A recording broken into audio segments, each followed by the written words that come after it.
A multi-state federal investigation into a global church.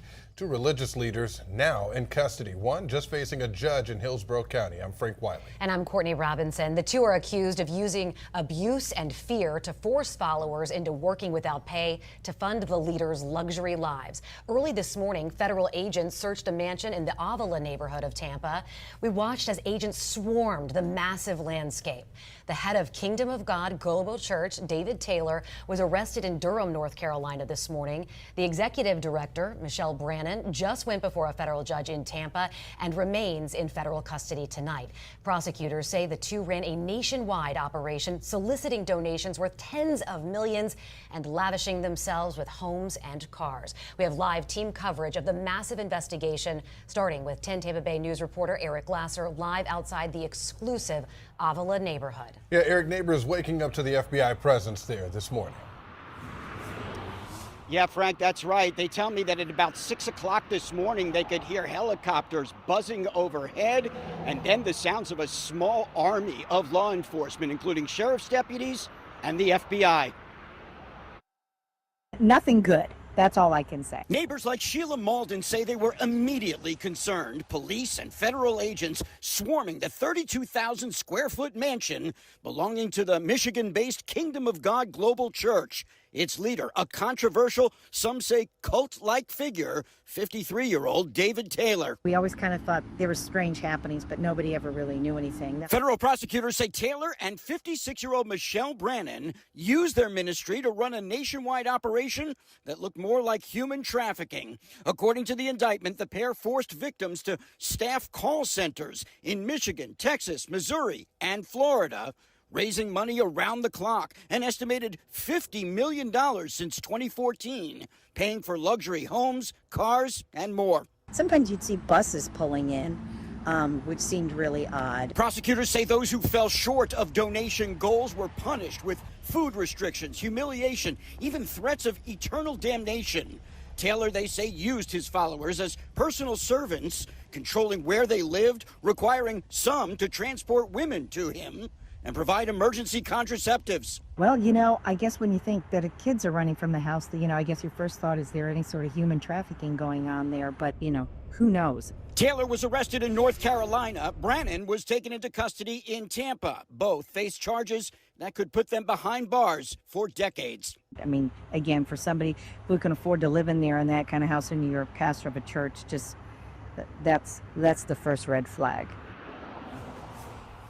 Tonight, the FBI says it's still looking for more potential victims that are connected somehow with this organization. If you have any information about this case, you're asked to contact the FBI. Reporting live in Tampa, Eric Lasser, 10 Tampa Bay News. Industry leaders for allegedly running a forced labor and money laundering scheme with ties here in Michigan. Welcome to CBS News Detroit at 5. I'm Terrence Friday. I'm Shayna Humphreys. The FBI had a team in Taylor today as part of a nationwide takedown of the Kingdom of God Global Church in Texas, Missouri, Florida, and Michigan. CBS News Detroit's Veronica Ortega joins us live in Taylor with more on the investigation. Shayna, Terrence, more than 10 years ago, David E. Taylor opened up his first church and call center here in Taylor, Michigan. The founder, along with his executive director, Michelle Brannon, were arrested today in North Carolina and Florida, while their headquarters behind me was getting raided by the FBI. The organization, formerly known as Joshua Media Ministries International, has been described by some former members as a lifesaver. This ministry changed my life, and I've witnessed so many people come off the streets. I've witnessed so many people just get delivered from drugs. I've seen so many people stop hating people. These workers at the office building next door call it something else. They say he runs a little cult over there. Those windows are always covered. We don't see much action over there at all whatsoever. The 23-page indictment issued by a federal grand jury in the Eastern District of Michigan outlines the allegations against David E. Taylor and Michelle Brannon, including recruiting people to work at the call center unpaid. My understanding was people voluntarily come here, and they don't have to be here. Since 2014, the organization received $50 million in donations, all of it apparently used to fund the luxury lifestyle of the church leaders. These documents state that if workers didn't make their daily quota, they were allegedly punished both physically and mentally, including humiliation, sleep deprivation, and forced repentance. I used to be a part of this ministry. I walked away because I wanted to. I wasn't forced. Nobody forced me to be here. Another accusation is that the founder enlisted armor bearers to act as his personal servants. They would allegedly transport women from ministry houses to Taylor's location and ensure those women took Plan B emergency contraceptive. Yeah, he's just a womanizer. Despite the allegations and possible prison time, at least one former church member is standing by the leaders and his beliefs. That's if Father God allows that. Ain't nobody gonna make him do nothing that Father God don't allow. Now the FBI is still here on scene. They can be seen coming in and out of this building behind me, loading evidence into the truck. They've been here all day long. Meanwhile, Taylor and Brannon have been charged with conspiracy to commit forced labor, and money laundering conspiracy. Each charge, if convicted, carries a sentence of up to 20 years in prison. In Taylor, Veronica Ortega, CBS News, Detroit. Very concerning. I got a feeling we're going to be hearing a lot more about this. Yeah. Veronica, thank you.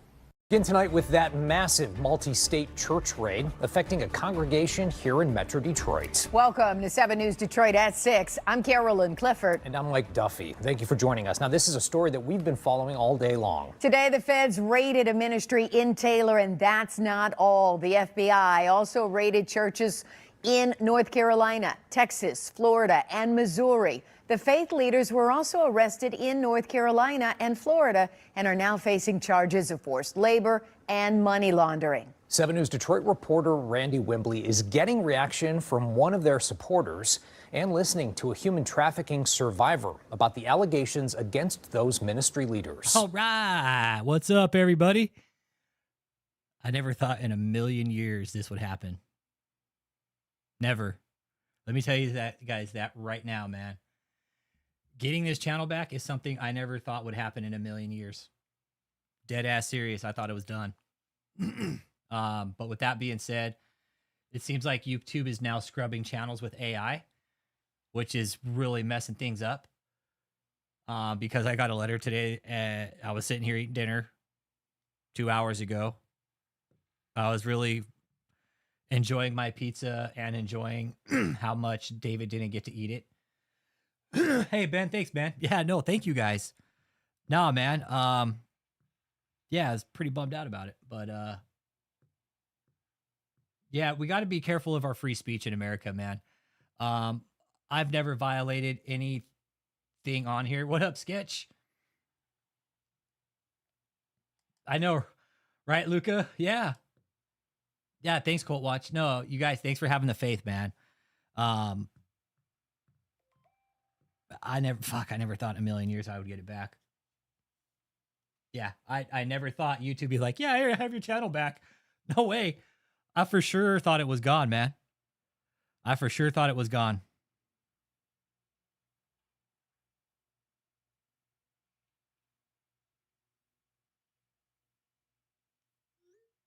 Hang on a second.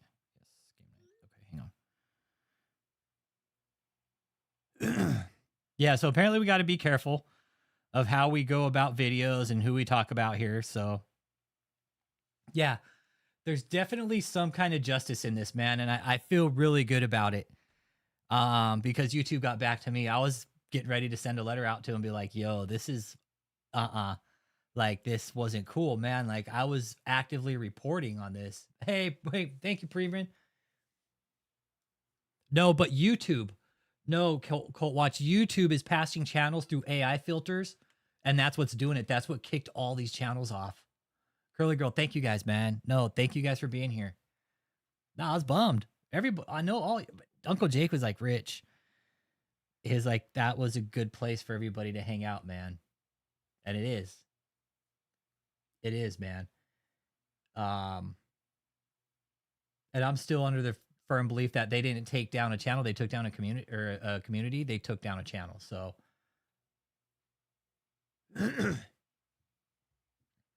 No, but we're gonna go ahead and we'll listen to the audio because I got it here.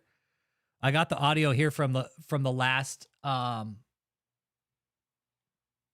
hearing.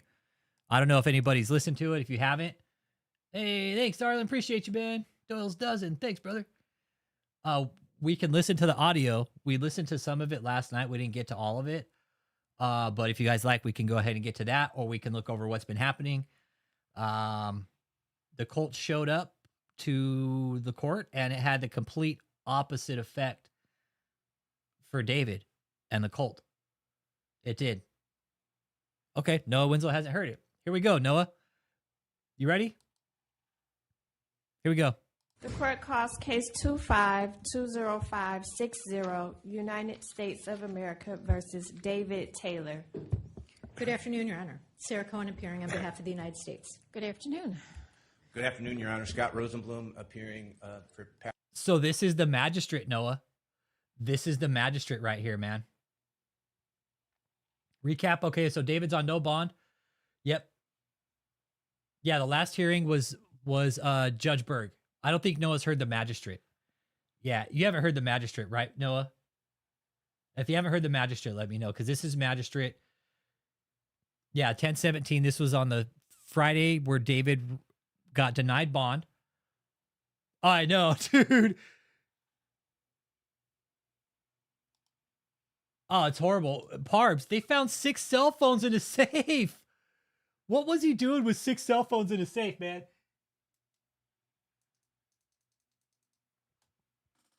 Okay, so you haven't heard the magistrate. Yeah, I know, Colt Watch. You know, I was super bummed about our interview, too. We had just done an interview with you. Yeah, the prosecutor was good, and so was the judge.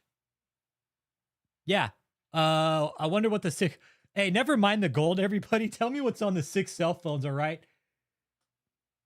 Oh, okay, here we go. Okay, so this is a magistrate from 6/17.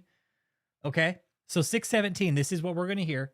It was Friday, and you're going to hear the prosecutor speak, then you're going to have the defense rebuttal, and then the prosecution will come back and rebut again, and then the judge will come in and give the final say. Yeah. Hey, keep in mind, they keep finding more stuff. They found more money. You guys, I was getting text messages from some of these sources. They're like, yeah, the feds found more money. They're finding more money hidden. They're finding more and more stuff. David, everything is now coming to bite him in the ass. Everything. Well, let's listen.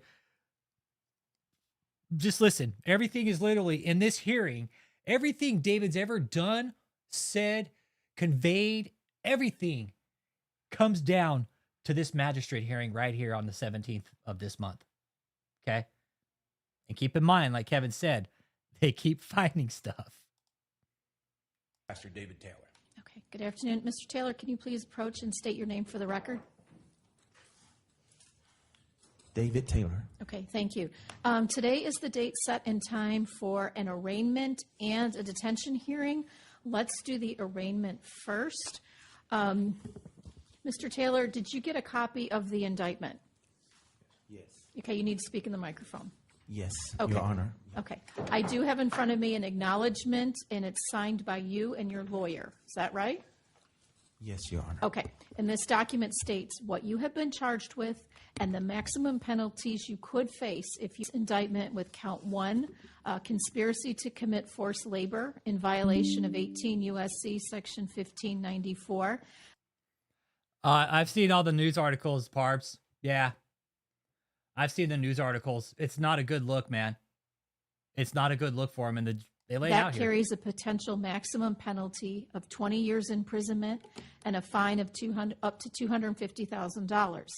Counts 2 through 9 charge you with a violation of 18 U.S.C. Section 1589, which is forced labor. Each of those counts carries a potential maximum penalty of 20 years imprisonment and a fine of up to $250,000 on each count. You've also been charged in count 10 of this indictment with conspiracy to commit money laundering in violation of 18 U.S.C. Section 1956. That also carries a potential maximum penalty of 20 years imprisonment, a fine of up to $500,000, or twice the value of the properties involved in the money laundering transactions. Twice the value of the properties. So David's sitting on like racks of property here, you guys. Think about that. Twice the value of the properties used in the money laundering scheme. That's going to be a problem for David here in a little while. You guys bet. Watch. Twice the value of the scheme. So say the scheme was $100 billion in property. Well, guess what? $200 billion now.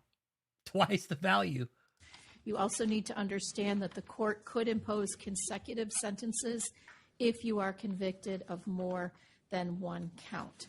Mr. Taylor, do you understand what you've been charged with in this indictment and the maximum penalties you could face? Yes, Your Honor. Okay. Yes, Counsel, Your are you ready to enter a plea? Yes, Your Honor. We'll waive the formal reading of the indictment and enter a plea of not guilty to each count. Okay. I will enter a plea of not guilty on each count, and the record will reflect that Mr. Taylor has now been arraigned on the indictment. So the next matter is the detention hearing. And before the government starts its proffer, I just want to put on the record that in advance of this, Yeah, Megan brings up a good point, too. This is amazing. Good luck pulling the act he pulled in the deposition. This is the big boys right here. Exactly. Exactly. He's playing with the big hitters now, man. This is federal court. He can't be like, ask Michelle. Nope. Big hitters now. You sit there and shut your mouth. You sit there and shut your mouth and you don't say a word. And that's exactly what David did this whole hearing. He sat there and shut his mouth. I've reviewed not only the indictment, but I've also reviewed the memorandum that the government filed in support of detention.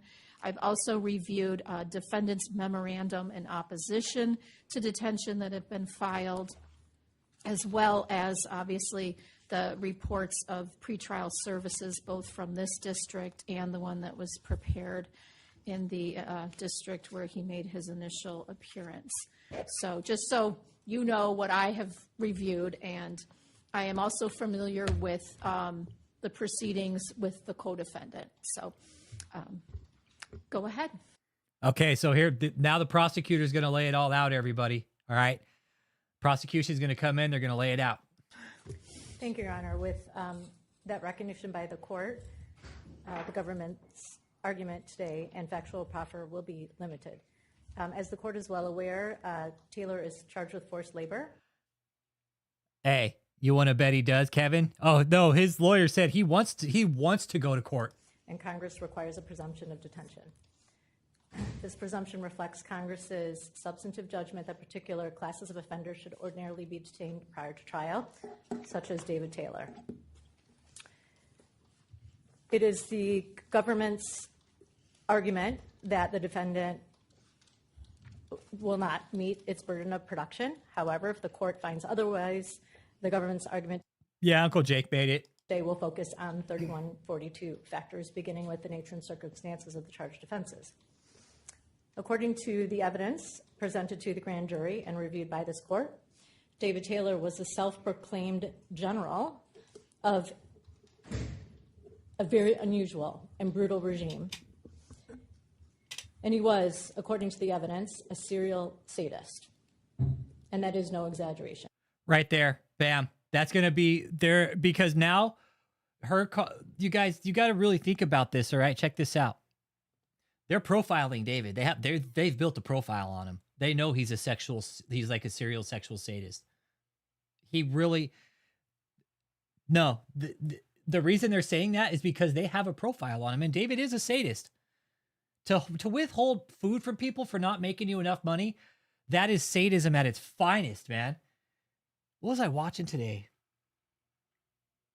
Well, I was watching Game of Thrones, and I was watching Lord Bolton just be a full-on sadist. And all, dude, this is like watching Lord Bolton torture Theon in Game of Thrones. I was like, yo, I could see David doing something like this, but withholding food and starving people, just doing really mean shit to them. That's sadism at its finest, man. It doesn't matter what route you go. Exactly, right? Serial sadist, and that's no exaggeration. Because they're going to be able to corroborate that later down the road with evidence and text messages. For 11 years in 4 states, over a decade, he terrorized and traumatized workers with violence, threats of violence, sleep deprivation, medical deprivation, and food deprivation. That's all true. Contrary to the defense brief, victims and witnesses will testify that David Taylor, defendant number 2, Michelle Brannon, and others in the organization, including some who are sitting in the courtroom today, assaulted others in the organization, including, to date, at least one minor who has come forward. Joseph Bush. Specifically, witnesses thus far who have been willing to come forward have reported that approximately 10 members who have assaulted other people within the organization. Because of the nature of the public proceeding, the government is not going to identify those people at this time, but there are approximately 10, again, including some seated in this courtroom today. And the reason they're not doing that is because of vigilantes. They don't want any harm coming to anybody. That's why they didn't mention them. They're like, nope, we can't tell anybody who's here. But hit that like and subscribe too if you're new, just dropping in. My name's Rich. The channel did get fully reinstated. Everything, monetization, everything, all the content came back, everything. Exactly. That's exactly right, Kevin. Explain the text messages, Mr. Taylor. Who told you to send those orders down? Was it God? God doesn't tell people to do that type of shit. I'm sorry. Victims and witnesses will also testify that they were deprived of food, sleep, and medical care. Their testimony is corroborated overwhelmingly by Taylor's orders and threats to his victims that have been documented. For the record, the government is going to place some of those threats directly from Taylor into the record, notably with the times. Beginning on just one at 12:26 a.m., Taylor texted an armor bearer. As the court knows, an armor bearer is Taylor's personal slave. He instructed the armor bearer. Hold on, Coat Watch. I'll look it up for you. No, I'll look it up for you. Give me a second. 1 second here, okay? Let me do this for Coat Watch, okay? Because I want to give her the exact right definition. Just give me a second. So sadism, Coat Watch, is defined as... This, I just Googled it. The tendency to derive pleasure, especially sexual gratification, from inflicting pain, suffering, or humiliation of others. That's what sadism is. But sadism, it can come in many forms. Like, this is spiritual sadism. You would put this on a level of spirit. I would consider this spiritual sadism, Colt Watch. Like, we're really dealing with a new type of criminal here. With David, this is a new type of criminal. They're using a new type of manipulation. They're using something that you can't even see, faith, right? They're using God to fucking fuck people over. It's sadistic in nature, just in and of itself, to use religion to destroy people like that. It is. David thrives on destruction, and he uses religion. That is sadism, in my opinion, man. And the way he was doing it. Oh, if you don't make enough money for me, you can't eat. That is sadism. That is sadism right there. You didn't make me enough money. You got to go sleep out in the garage.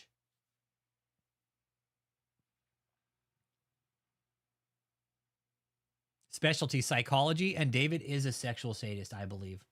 I believe behind closed doors, he's got some issues that haven't been found out about, and he is...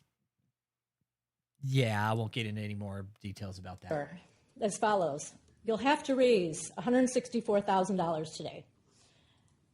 To clarify, the armor bearer was responsible for passing on that order to the workers. Each hour you will fall behind, consequences will start. We will mess with the food. You will fast from the regular food or abstain for a while. Those who do not push in their calls individually and as a team with the right amount of people and closing numbers at 6 p.m., they don't eat dinner at all. They might get a snack before bed, but not much, and this regiment will go on every day for 21 days until they obey. That's sadism, Colt Watch, right there. Colt Watch, what they're doing, what they're explaining, what they're defining in this indictment, that is sadism.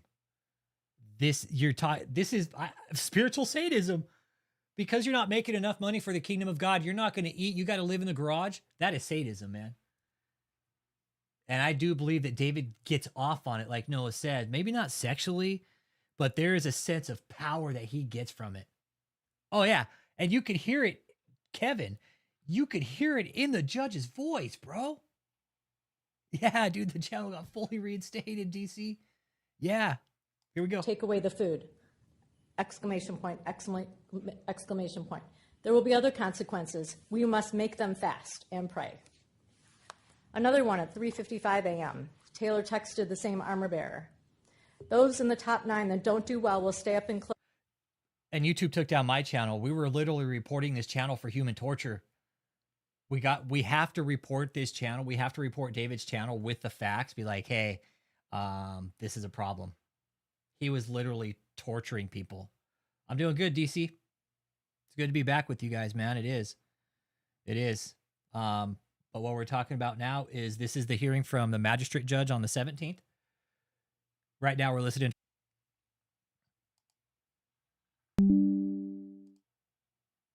She's called David a serial sadist already.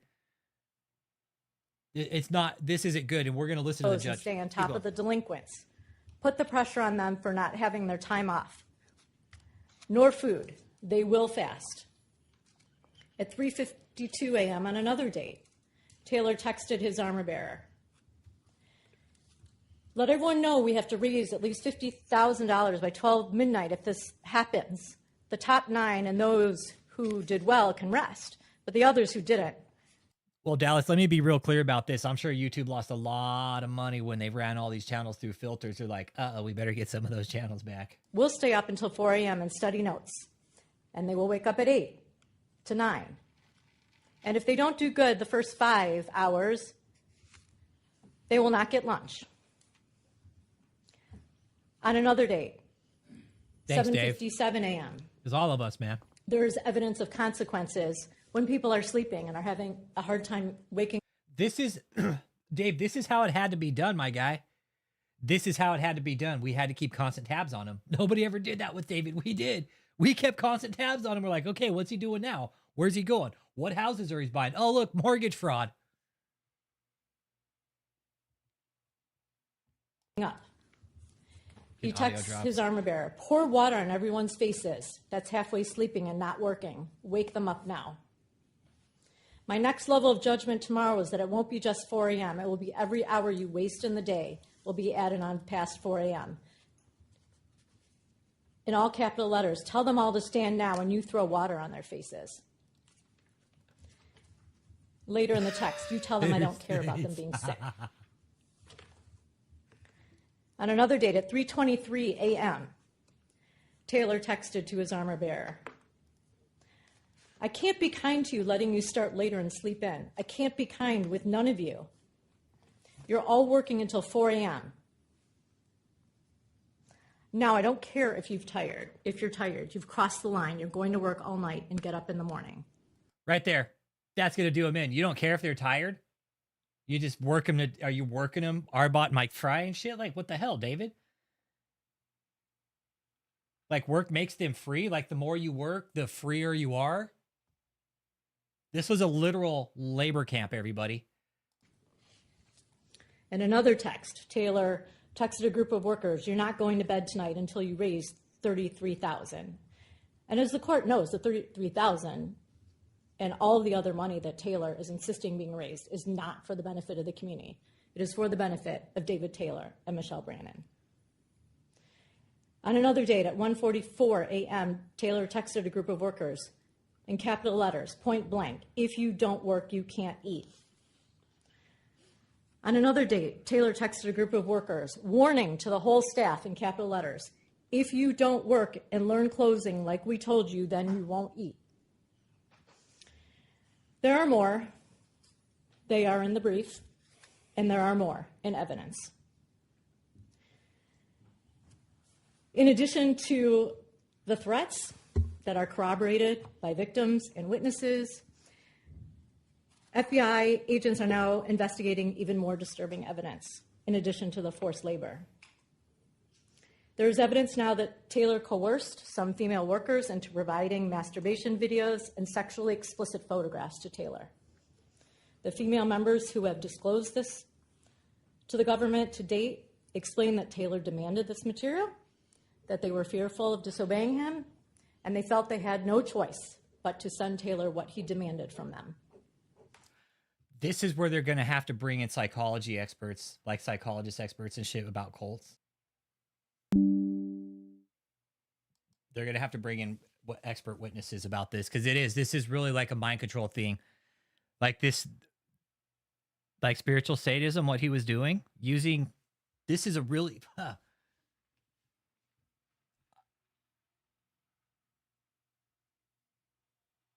like I'm trying to process this all in my head.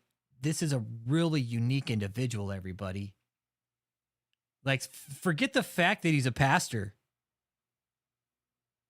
Look at what we could learn from this person on a psychological side, on a fucking mental side. This is a really, really unique individual who thinks he's this better than everybody and can get away with everything in the world. Using religion, and he's got on this long with it. Like, this is a full-on case study. Full-on case study. The guy's not attractive. He ain't scoring 10s, that's for sure. I mean... In addition, minors have come forward to the FBI. They have been recently interviewed. They have corroborated the forced labor scheme, including physical assaults. They have reported their own psychological and physical abuse and their own trauma during their involvement in Taylor's organization. By Mr. Taylor? Yes. Okay. Or instructed by Mr. Taylor.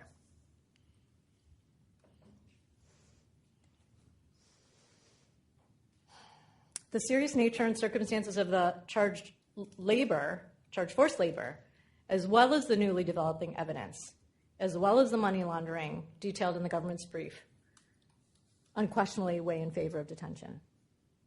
Moving on to the weight of the evidence, the danger Taylor poses is particularly insidious. Congress, of course, recognized this danger in designating forced labor as a presumption of detention case. But there's more than just forced labor. Forced labor itself is considered a violent crime. Taylor faces a strong incentive to flee, particularly because of the sentencing guidelines and the statutory maximum penalty. Putting aside the 20-year maximum penalty for a moment, the government's initial estimated calculation for the forced labor charges is 151 to 188 months, and his guideline range for money laundering is similar, 151 to 188 months. He's looking at 20 to 40 years if they depend on how they run it. It's important that we all understand that forced labor is not just about physical assaults and physical abuse. It is about the psychological trauma and coercion that occurs. And this was happening on a daily basis for over a decade. So to remove David Taylor from the organization is not enough. The fear just because he's physically removed. The psychological fear and the psychological trauma continues. The history and characteristics of the defendant. He has no employment outside KOGGC. He does not have significant family or community ties to this district. And while it is true that he has no prior criminal convictions, he has admitted publicly and in messages that he used to be a gangster in his teenage years, very bad in shootouts, etc. So apparently, prior to this forced labor sinister organization that he decided to start, he was involved with violent behavior. That comment aged really well, didn't it? And then it's important that the court recognizes that he doesn't have any criminal convictions because he was engaging in a criminal enterprise that was extraordinarily sealed. She's right here. This is the big point right here. David hasn't had any criminal charges because he's been shrouded in an organization protected protected by the Constitution. He's protected by this little thing called the 501c3, and he's got this little thing called a church exemption on it. And that protects him. That protects him. For the past 12 years. In addition to the lack of legitimate ties to this district, the government's financial investigation, which importantly remains ongoing, establishes that Taylor has numerous sources of funds to flee, as detailed in our brief. In addition, the government has just recently learned that Taylor has another source of funds. So this is a source that is not identified in the government's brief. Remember I told you they found more money? Well, that's what she's talking about, was they found more money. They had found it so recently that they couldn't even mention it in the indictment. He has a additional cashback debit card account that currently has $12,195.10 in it. And he has an online savings account that has $130,910.23 in it. And that is as of today's date. If the court has any questions about access to funds or the seizure of funds, Adriana Didel, the chief of our office's money laundering and asset recovery unit, is here to answer the court's question. Okay, and that Didel chick, that Didel lady, oh, that chick's a hound dog, man. She's the one sniffing out the money. And she's finding it. She's finding it. They probably have money hidden in all kinds of places, man. I'm sure of it. That's why you launder money, is so you can keep it for yourself and hide it. You don't have to fucking pay the taxes on it like these guys are doing. The government also pointed out in its brief that the funds will continue to grow based upon the conduct of people in the courtroom, because they are actively soliciting additional funds. And the manner in which they are doing it is quite frightening. For example, in a broadcast recently, members of the organization stated, quote, "We're in a war. We're in a war, and it's time for you to decide if you're a warrior or you're not." Moving on to the nature and seriousness of the danger to any person or the community. In addition to the intimidating forced labor conspiracy that is discussed in great detail in the government's brief, as the That's probably coming, Kevin. government has noted, there's developing evidence that Taylor coerced women to provide him sexually explicit videos and pictures. His sexual predation alone makes him a danger to the community for several reasons. First, it is very apparent to investigators that Taylor has an excessive need for sexual gratification, and it will not be controlled with bond conditions. Because Taylor collected these sexually explicit materials electronically, it is very apparent to investigators that Taylor has an excessive need for sexual gratification, and it will not be controlled with bond conditions. Because Taylor collected these sexually explicit materials electronically, this material may be in the possession of current members of the organization or former members, or may be stored by Taylor in unknown locations. Women remain fearful that Taylor or someone at his direction will distribute this very private, explicit, and sensitive material. As detailed in the government's brief, also, for those of you that are just getting here, this cult had 100 iPhones purchased, okay? So the feds have to find 100 iPhones that are attached to this organization. 100, you guys, 100. 100. During Taylor's meetings and online broadcasts, he uses words like war and battle. He claims he's preparing soldiers. He calls himself a general. 6 of them they found in a safe, so 94. Well, hang on. They had 6 in the safe, 3 on David, so what is that? That's 6, 9, so fucking 91. And he describes how he's training the End Army.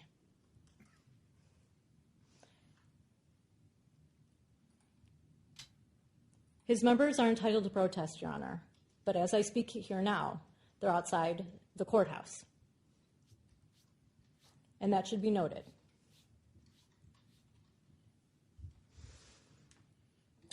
They are carrying on their war message, even as I speak.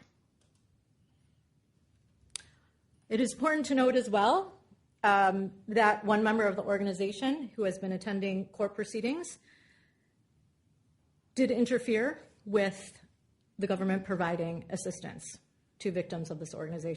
Yeah, let me tell you something real quick, guys. While the channel was down, guess what? People still got in touch with me.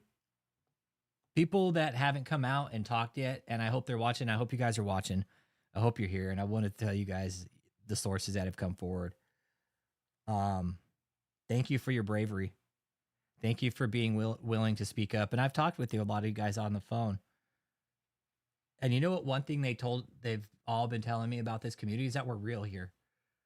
And we are. I got nothing to fucking hide. I'm not an apostle. I'm not religious. I don't go to church. I'm a fuck up. I do fucked up shit. I'm not perfect. I'm going to make mistakes in life.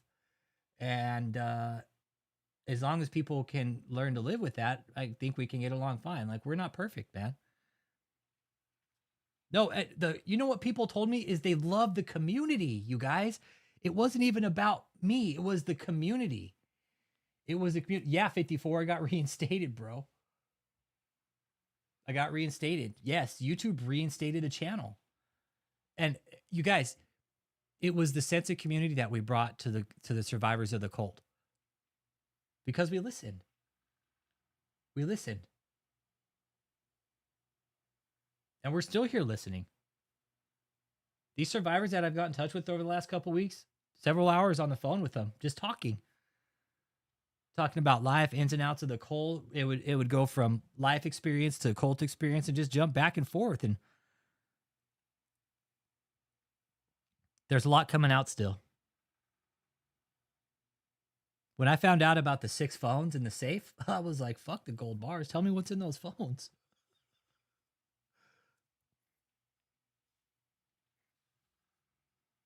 Yeah, that's the thing. Like, we're willing to help each other. That's the thing.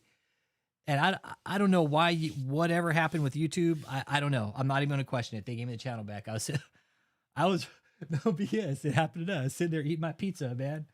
Eating my dinner. I was like, man, this pizza's good. And I was thinking about a letter that I was going to write to David, just to write to him. And just, now that I know where he's at, sit down, write him a personal letter and be like, look, dude, this was about the process, David. This had nothing to do with race, with religion. It had to do with you scamming people. That's it. Had nothing to do with either you're running a scam. You're running a scam. Plain and simple. Specifically on August 27th, victim witness services were present in Tampa when the search warrant was executed. There were none. And this is still an open platform for people to call in if they want to talk and they want to have their voices heard, or they just want people to shut the fuck up and listen. Well, guess what? We're here for you. Profit organizations. We'll even put you in touch with trauma therapists if you need it. Present as well. These were victim services personnel who were offering help to victims. Food, medical care, a phone, whatever they needed. And there were victims who wanted the help. And a person within this organization, a high-level person, a person who admitted that he was number 3 in the organization, who is sitting in the courtroom today, came to that location and convinced those people to leave and not get help. That's the kind of organization that we're dealing with. In addition, Taylor himself and others at his direction have threatened, harassed, and stalked members, either at their indication that they wanted to leave the organization or after they left. That's true. Just recently, the government has received descriptions of people, from people, who want us to know the kind of harassing activity that occurs. Yeah, Lavelle, and it didn't help them. So there are people out there that are very concerned about David Taylor being released into the community and the kind of Michelle got on bond because she's playing the victim card. Harassing and stalking that will occur by him or anyone at his direction. So given Taylor's reign of terror over his victims, his leadership role, his loyal following, and now his sexual exploitation of women, and his evangelizing of violence and obstruction and defiance of law enforcement, Taylor would clearly be a danger to the community if released. Moving on to the recommendation by pretrial services. Pretrial services recommended bond. So at this time, I'm going to explain why the bond conditions are absolutely and wholly inappropriate. With regard to the bond address, the Ocala House is a formal location of the forced labor. The North Carolina address is where David Taylor was arrested. Contrary to his statements to pretrial services in North Carolina, he has been living at that location for approximately 5 years. There's an individual referenced in the pretrial services report. I can state his name on the record of the court wishes, but for now, Well, if it's stated in the pretrial services report, I think it's fine. Go ahead. Thank you. Paul Adom, A-D-O-M. Right. Taylor has referred to him as floor manager and stated that he is responsible for driving everyone and keeping order. He runs an organization called Kingdom Restoration for All Nations, which is in Durham, North Carolina. It is directly next to the house where Taylor was arrested. Adom's organization and Taylor's organization have been financially entwined. And I can get into the details if the court wishes, but suffice it to say that there is money going back and forth. Okay, that's important. That's how these churches operate. They move money back and forth, you guys. They launder it back and forth. Entwined.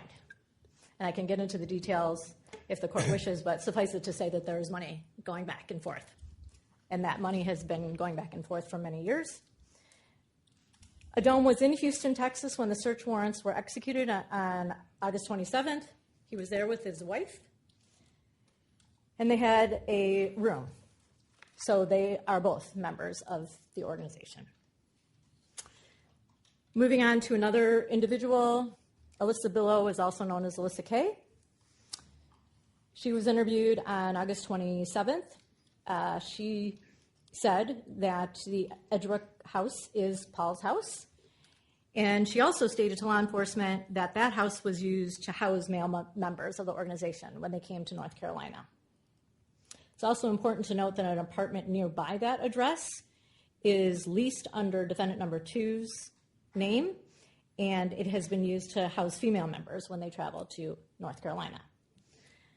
And specifically, 2 members of the organization were staying at that nearby apartment. Regarding the defendant's son, the defendant's son, like defendant 2's son, is a member of the organization. In fact, his son is listed as director in KOGGC documents. So he is a member as well. I referenced Alyssa Billow, also known as Alyssa K, and her statements regarding the address in North Carolina, but with regard to her having contact with KOGGC, she is a member of the organization as well. Specifically, she's been living with Taylor, and she's been instructing his workers in the manner described by the government today and in our brief. So now Alyssa K is carrying out the orders that Michelle used to carry out, which is tell everybody to fucking get to work, and if you don't, you're not going to eat. She serves Taylor, much like an armor bearer does, but she's female, so I will leave it at that. So she serves David literally and figuratively. She also has control over Taylor's personal accounts and assets. Another individual in the courtroom, and also suggested by pretrial services to take care of David Taylor, is his armor bearer. As we describe in our briefing, an armor bearer is Taylor's 24/7 servant. And for the record, 2 other armor bearers are victims in counts 8 and 9. Lee, that's what I always said. Once they got the phones, it would unlock the whole schlemiel, man. It would unlock the whole deal, Lee. Once they got the phones cracked, that was game over. Like, and I know David was probably shitting when they got a hold of the phones. He's like, they got a hold of all my phones. Of the indictment. That's why you never commit crimes on your phones. They do whatever Taylor orders them to do. That's their job, and that's what they've been trained to do. And this has included over the years everything, literally everything, including transporting women to have sex with David Taylor and to give the women Plan B contraceptives. That's true. That's all true. That's all true, man. Gwen also has knowledge of Taylor's accounts and assets, and he corresponds with other members daily on behalf of Taylor. Notably, as pointed out in the government's brief, but I'll highlight some additional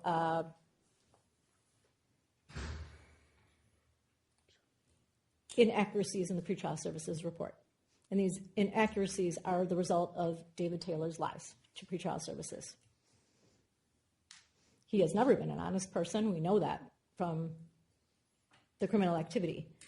But when faced with court proceedings and the serious nature of court proceedings, he couldn't be honest with pretrial services. He stated that he was living in St. Louis when he wasn't. He's been in North Carolina for many years.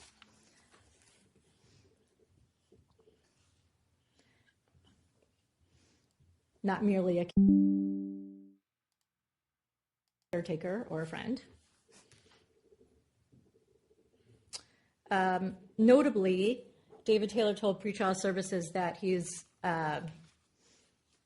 was with KOGGC for a specific amount of time, but as described in the government's brief, before KOGGC, Taylor ran JMMI, and he has run both of those organizations for much longer than the mere 8 years that he admitted to pretrial services. And notably, the only reason, I shouldn't say the only reason, one of the reasons he changed the name is because JMMI lost its nonprofit status. That's the only reason he changed the name. I'm not sure why. Yeah, no, it's like, hey, dude, it's like if you're going to court, man, like if you're going to court to face the judge, like that's the one place you should stand up and not lie and take your fucking licks, man. Don't go to court and lie. Don't lie to pretrial, especially in a federal case where your liberty is at stake like David and Michelle's is. Don't do it. Don't do it. It's the dumbest thing you could do. Why would you go to pretrial and lie? David should have been like, yeah, here I am. Fuck, you guys caught me. What do you guys want to know? It would be so much easier if David just told him the truth. But he ain't going to do that because David's a narcissist, right? He's not going to tell anybody the fucking truth. David Taylor left out additional international travel. Of course, lacking a passport will prevent international travel, but again, just pointing out his dishonesty that he does not admit to all of his international travel. And of course, his financial disclosure is far from accurate based upon the sources of funds to flee that's highlighted in the government's brief, and notably the additional money that the government was notified of today. David Taylor told pretrial services that he merely had one personal checking account with a very minimal amount of money in it. But as described in the government's brief and today, David Taylor has access to a wide He's got access to a lot of fucking money. Let's be clear about that, okay? range of different funds. That's true. And as in any complicated and purposeful hiding of assets, there will be additional sources that the government has not yet located. And again, Adriana Didal can discuss that with the court if that shows intent to hide assets. What are you going to say? I didn't know about. Hey, Michael Stevens. Hey, bro, they found 6 cell phones in a safe. Fuck the gold bars. What's on those cell phones, bro?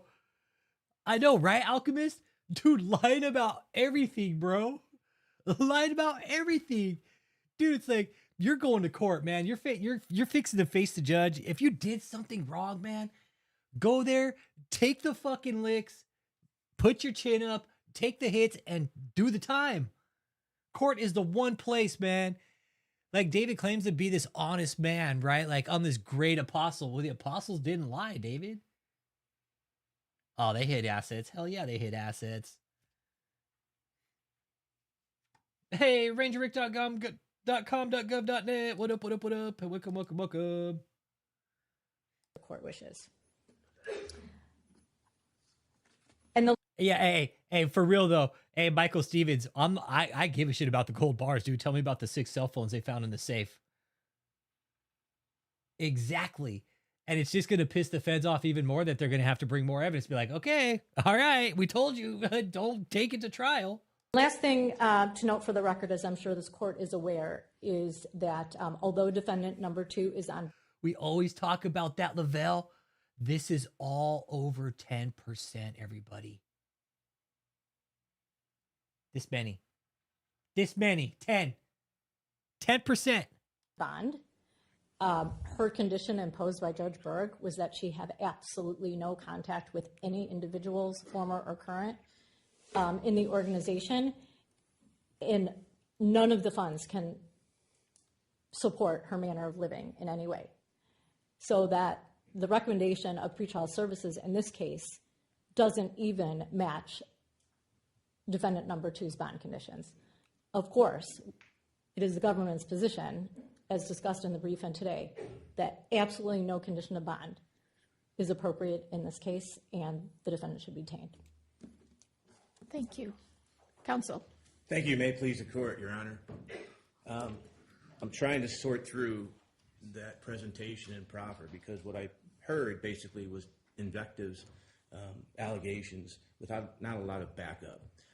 Well, I thought her presentation was very straightforward, and as far as allegations, she read some from the indictment, but those are text messages. That's something different than just a statement in the indictment. This was one of my other favorite parts. If anybody didn't catch that part, that was the judge admonishing the lawyer like, no, don't come up here and trash her. That was the judge saying, no, wrong. It was very well put together. You just didn't like what she had to say. That was the first admonishment the judge handed out right there, was to the lawyer, to the defense. Loved it. Listen, just listen to it. Listen to her. Thank you. Counsel. Listen to how he comes out firing like a prick. Just listen to him. You may please the court, Your Honor. I'm trying to sort through that presentation and proffer because what I heard basically was invectives, allegations, without not a lot of backup. Well, I thought her presentation was very straightforward, and as far as allegations, she read some from the indictment, but those are text messages. That's something different than just a statement in the indictment. I understand. So, go ahead. Dude, that's the thing. I bet David's lawyer's like, yeah, you sent these text messages. This is a problem. It's good to be back with you guys, dude. It is. Exactly. That was the judge professionally admonishing the lawyer. Like, he came out there trying to be a dick. She's like, no, it was very well put together. She read the text messages. And that's the thing. There are text messages. And I'm pretty sure the lawyer's like, oh, man, great. Why'd you send text messages, dude? I'm sure the lawyer's seen all the text messages like, just take the deal, dude. Just take the deal. But David's saying there, no, I don't want to take the deal. I want to take it to trial. Because David thinks he's going to win. But I'm talking. It's clearly that she's not happy with the church. I understand that. But David Taylor is a 53-year-old man with zero criminal history. He has been pastoring and ministering for over about 40 years, way before the allegations in this case. And his message has always been the same. And he's developed that message over time. He's always developed that message with a goal towards starting a school, a Christian school, where people can come and, in exchange for their missionary work, get educated, get housed, get food, get sheltered, and things of that nature. That has been accomplished in Houston. We just supplied the government with a hard drive. So I haven't seen any of the evidence, but since I've been involved in this portion of the case, I have had the opportunity to speak directly and indirectly with a number of witnesses that I believe will absolutely refute most, if not all, of the government's claims, not only specifically but directly. It's also interesting to point out that That's the point, Noah, and we'll get to that. David Taylor hasn't been in the Tampa address, has never been there, has never been in the Houston address. He hasn't been performing a shutaway. Because he's been shrouded in the church. That's why. He used the church as a front, dude. He used the church as a front. That's how he got away with it for so fucking long. He's like, hey, you know what? I'm just going to go ahead and put my church. Hey, you know what? Let's just go run a racket right behind the fucking church. They ran it right out in the open. You guys, they literally committed their crimes on social media. And then to back it up with fucking text messages, everything we've been telling everybody, the cease and desist from Winners and King. Wait, just wait. I'll mention them here in a minute. And a shutaway is when he goes to a location isolated to prayer. For years, right? For years. He's been there for 5 years. Mm-hmm. But he's been conducting Zoom sermons and things of that nature from that location. But he hasn't been in any of those locations, so that contradicts some of the dates that the government has even put in the indictment with respect to some of these alleged victims. Although he has lived there, you know, it's interesting. I listened to the pretrial services report. I listened to him answer the questions as carefully as possible. Sometimes I added information to the pretrial services officer. What we're talking about semantics. If you ask David Taylor where he lives, he maintained a residence in St. Louis almost all his life, an apartment that was up until the time of the indictment when they terminated the lease. If you ask me where I live, I would say St. Louis, but I stay for a frequent period of time in West Palm Beach. That doesn't mean I live there. I was asked that question today. Where do you live? I said St. Louis. That's where I grew up. So to say that that's a falsehood is just inappropriate. When we went through the financial aspect of the case, he was answering those questions, but at the same time, he indicated to some of those questions, he doesn't have all the answers. So I just think that's an overreach. And I think it's an overreach, like a lot of the information in the brief is an overreach. With respect to his additional information with respect to whether he would appear, he wants nothing more to appear and defend himself and to vindicate himself and to vindicate the church. Right there, bam. He wants to vindicate himself. Okay, well, he's going to be up for cross-examination. Bitchin', take the stand. I hope he takes the stand. I hope he takes the stand. David wants a media trial out of this. This is what he wants. This is what he wants. Keep that in mind. Yeah, he lied about the money too. Yeah, he ain't having it. If this goes to the grand jury like, hey, he lied, the jury's not going to like that. This is a grand jury. The jury is not going to fly with him lying. They're going to be like, oh, he's lying? Oh, he lied? The pretrial services even? Oh, okay. I bet he takes the stand, Dallas. Soda bet he takes the stand. He looks forward to a trial. That I can assure you. With respect to other factors that would indicate he has no intention of fleeing, this case actually started in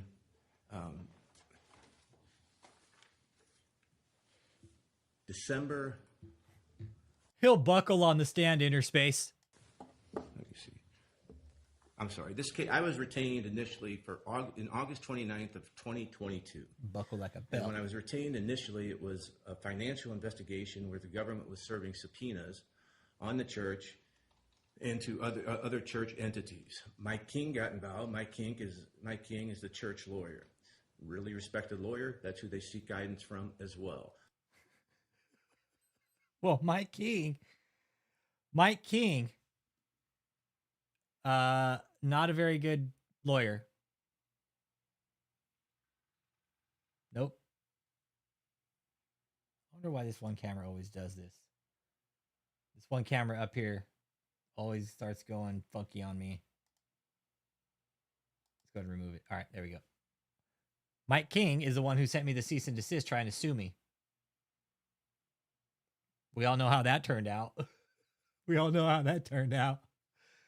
They never sued. Interspace. That's the cease and desist right there on the wall, bro. Hanging up. That's the cease and desist from Winners of King. Yeah.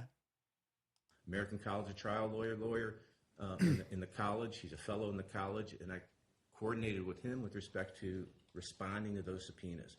It was clearly a tax and financial type of investigation.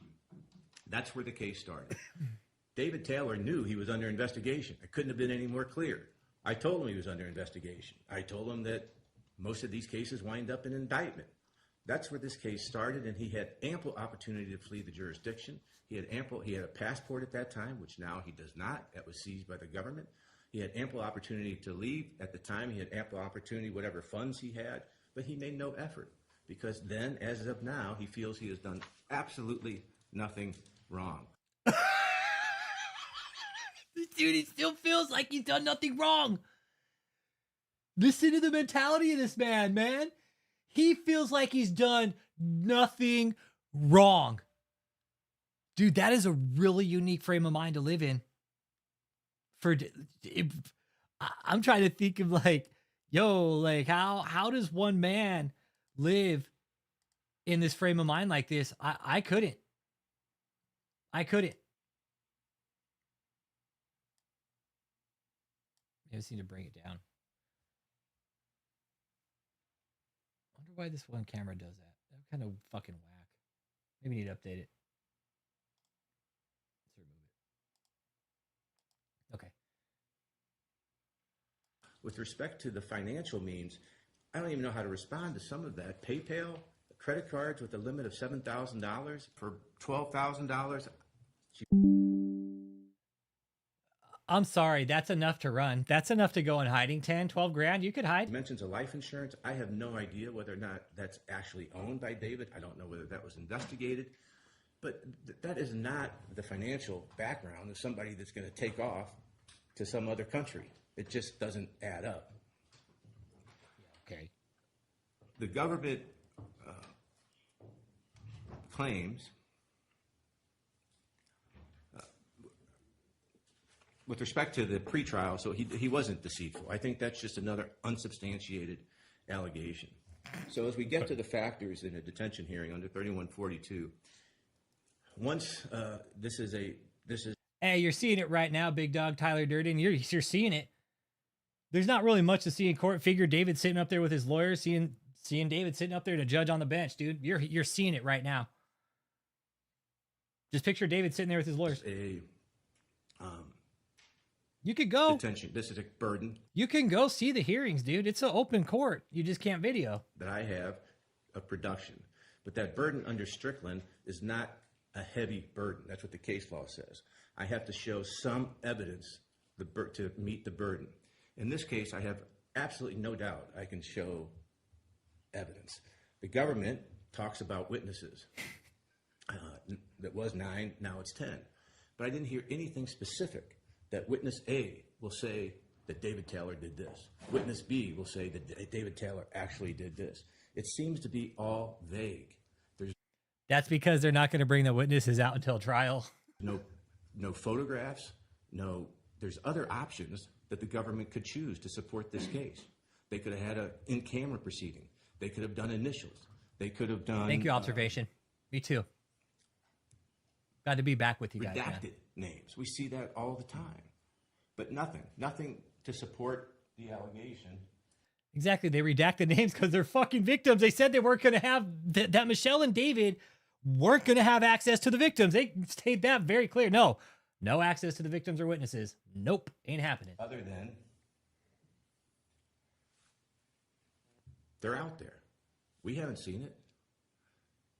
The corroborating evidence, I don't know what that is. I see some out of context text messages. I see what their interpretation of that scripture is. But I know what the church will say that is.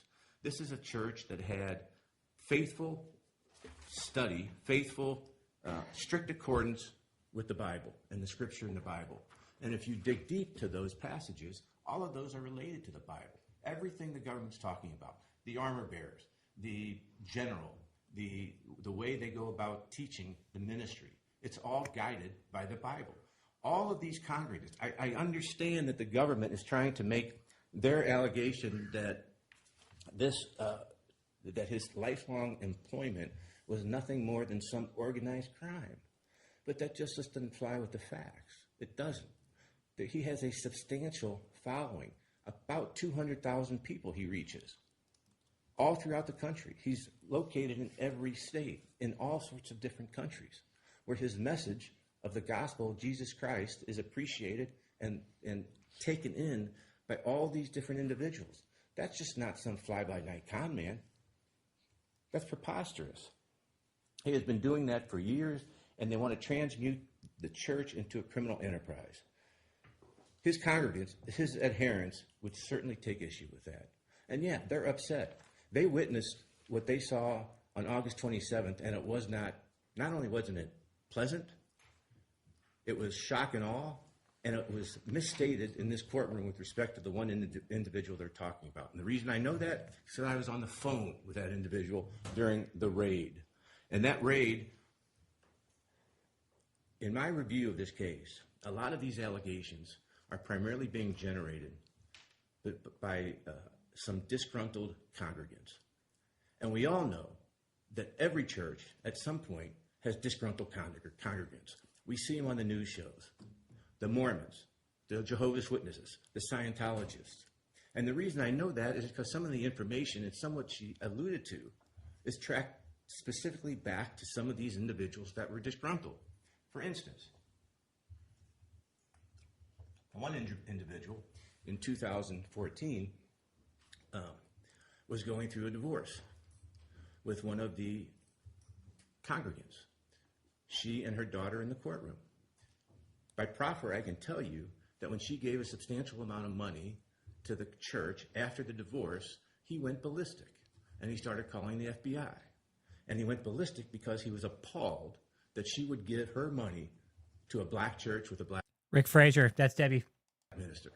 And the daughter would testify to that. The daughter would testify to his bias. So these people have not been vetted. They have not been vetted in cross-examination. They have not been exposed for their credibility, which we intend to do during the course of the trial.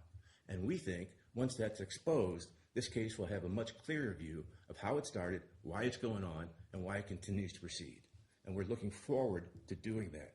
Another alleged victim was another individual that left the church, an armor bearer. And an armor bearer is not a servant. An armor bearer, they look to the Bible. And look, I'm no theologian. Exactly. This guy doesn't know what the fuck he's talking about. I'm no theologian. Precisely. We know exactly what an armor bearer is. It's a servant. It's just, it's a word. It's a vocabulary term used to mask the abuse, man. That's it. Oh, he's an armor bearer, so he's my fucking slave, basically. I have to listen to the people involved in this church to educate me. That's there's his problem. Victim was another individual that left the church, an armor bearer. And an armor bearer is not a servant. An armor bearer, they look to the Bible. And look, I'm no theologian. Right here. I have to listen to the people involved in this church to educate me. That's the fucking problem. I need the people in the church to educate me. Why don't you look outside of the box instead of the people that are your An armor bearer is specifically mentioned in the Bible as an assistant. There's nothing unusual about that. There's nothing Machiavellian. There's nothing deleterious. They want to make it so, but it's not. And we have all of these individuals that will say it's not. The interesting thing, the reason I know that they're relying on some false information is when the FBI did search the Tampa property August 27th, and that can be deemed nothing more, nothing less than a raid. They corralled all the individuals up. They handcuffed them, some tight, some complaining. Didn't necessarily tell these individuals why they were being taken into custody and for what purpose. They led them to a hospital. Once they led them to the hospital, they started trying to interrogate them. And these people, most of them, a lot of them, were there visiting from the Houston complex. And by the way, the Houston complex is a converted hotel with nice hotel rooms on the top. There are call centers on the bottom, and I'll speak a little bit about the call centers in a moment. Once they were hoarded into the hotel, the individual that she is referring to called me. Called me because he knew I was David's lawyer and had really no clue what was going on other than saying we're handcuffed, they're taking our phones, they won't let us go back to the Tampa residence. I don't know what's going on. But what's interesting and what tells me they don't... This attorney sucks, dude. This attorney sucks, Lavelle. That these facts are not correct is that this individual was literally the last person to leave the Tampa residence and the first person to leave the hospital. He interacted or had time with the other individuals for maybe 10 or 15 minutes. He never said anything to him except maybe answer some questions like what's going on. So it would have been an impossibility for him to have done what the government just claimed that he did. Literally an impossibility. But what even is more telling, and why I understand that this information is being provided by disgruntled sources, is when these individuals got to the hospital, the government and the victim services were already with all sorts of gift bags for a lot of, like, up to 20 minor children. 20 minor children with different sizes of clothes in bags. Because they knew there were fucking minors there. That's why they showed up, because they knew there were kids. Apparently, their information was there was minor children at the Tampa residence. There probably was, but they got word of the raid and they fucking moved them. They're like, hey, get those kids out of there. There have never been minor children living at that residence. There was no children there that day. That was just information that they relied on theory along. And it was just dead wrong. Never been. Okay, if everybody's wondering where I was the past 2 weeks, like YouTube took my channel down. They took the channel. YouTube took the channel. They ran. Here's what I think happened. Run, Forrest, run. The channel got struck. You know what?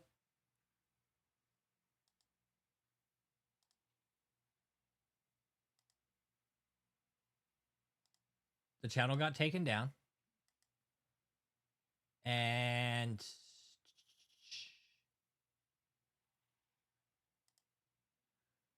I got an email today at 4:55, it's 3 hours ago. Hi, Full Frontal Investigation. We're pleased to let you know that we recently reviewed your YouTube account, and after taking another look, we can confirm that it is not in violation of our terms and services. We have lifted the suspension of your account, and it is once again active and operational. We'd like to thank you for your patience while we review this case. Our goal is to make sure the content doesn't violate our community standards. And sometimes we all make mistakes trying to get it right. We hope you understand, and we're sorry for any inconvenience or frustration this has caused. Any further questions, reach out to us. Thank you. I got another one right after that. It says YouTube channel memberships have been unpaused. They gave me, reinstated me fully, dude. I was sitting there eating pizza today, man. I was like, damn, this pizza's so good. I'm glad David can't have any. Yeah. Yep, for real. Yeah, the channel got fucking axed for sure. I'm not even bullshitting you guys. Yeah, got cut, dude. Seriously, I got the takedown notices.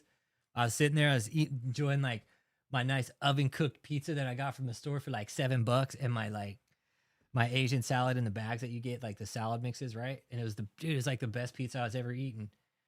And I was just thinking like I was gonna sit down and write a letter, but I was gonna like, dude. I was sitting there eating pizza. I was like, man, what if I was sitting here writing a letter to David? Because that was my next step, was I was going to sit down and I was going to write a personal letter to David and just let him know, like, look, David, this was about you running a scam. It had nothing to do with race, religion, who you were as a person. Like, I'm sure me and David could get along somewhere down the line if he wasn't such a scammer, right? And I was going to sit down and just give it to him straight. This is how it was. This is what we did. Now that I have your full and undivided attention, now I know where you're at. And I was thinking, like, what if I dropped like a little piece, like some of the sauce on the letter, and then I pointed like a little arrow, bam, bam, pointed like pizza sauce. Yeah, Rebel's kind of tough, man. That's the thing, and we need to get David's channel taken down because, dude, they're being indicted on these charges, you guys. Hey, what up, Yoshavarian? How you doing, man? Welcome back. Yeah, no, you guys, thank you. Thank you. Let's get on with the audio. This is court audio. Let's listen. Minor children never have been in call centers. And I don't know how they're being interviewed. I don't know whether a CAC is involved. I don't know. I certainly wouldn't trust the FBI to interview children without the proper forensic training. Well, and you know what? It's funny that he mentions that because they do. Fucking lawyer, dude. Dude, how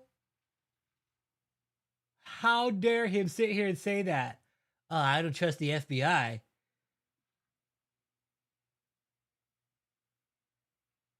I wouldn't trust the FBI to do it. Why would I trust the FBI? Unless they have specially trained people. Well, yeah, they do. That's the thing. The FBI does have specially trained people. They do. They have specially trained agents to do just that. So I don't know what's going on there, but I know that there's a lot of bias going on in this case, starting with some of these disgruntled witnesses. And 1,000 Frenchmen can't be wrong. There are thousands of people. Yes, they love David Taylor. Why? Because they look to him for their spiritual guidance. That's what they do. And that's freedom of religion, Your Honor. She may not like it. I may not understand it, but they do. And they go strictly by the Bible. Some of the religions do other stuff that I may not understand, but that's not what we're here about. That's called the freedom of religion. No, Lavelle, he just sits there. No, David ain't gonna speak shit. No, this is a trial. Nope, not right now. That's called the First Amendment. Right now, David's sitting there and they're battling for his freedom, dude. That's the best thing about this. Plain and simple.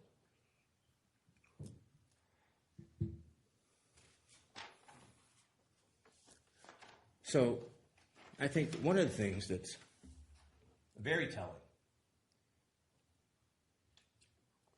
is of the whatever the number was, approximately the 57 or so people that were hoarded up and taken to this hospital after the search warrant on August 27th.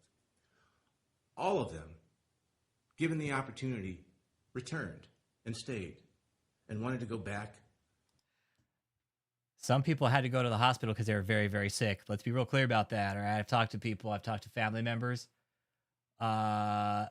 People went to the hospital sick, deathly sick, like very ill, you guys. Okay. Like very ill. This is one of the things I told them is like, hey, dude, he withholds medical help. To what they were doing, because that's what they want to do. That's where they wanted to seek their guidance from David Taylor, their minister, who they looked to for that spiritual paddle. One took the opportunity to take the government at its largesse and fly to Canada to see family, and then turned around and flew back and came back to the church. Two had high blood pressure and PTSD, stayed in the hospital for a period of time, then came back. These people are free will. They can come and go as they please. These people are sent away when they're sick. No, let's be real clear about this. These people are sent away when they're sick. And that has... David doesn't want anybody coming in to pick these people up. Okay, let's be real clear about that. No, I'm talking to these survivors. I've talked to a lot of these survivors. You guys know David sends you away when you're sick because he doesn't want anybody coming in to see what's going on. Always been consistent. They had access to cars. They had access to medical care. They would drive for their doctor's appointments in cars provided. Lies. And then come back. Lies. There is a misunderstanding of what's going on in this church. A gross misunderstanding because somebody or some people in the government haven't taken enough time to really drill down and learn what is going on here. Because if they did, they would find out that David Taylor had a vision. And one of the visions is to provide a place where he can teach ministry.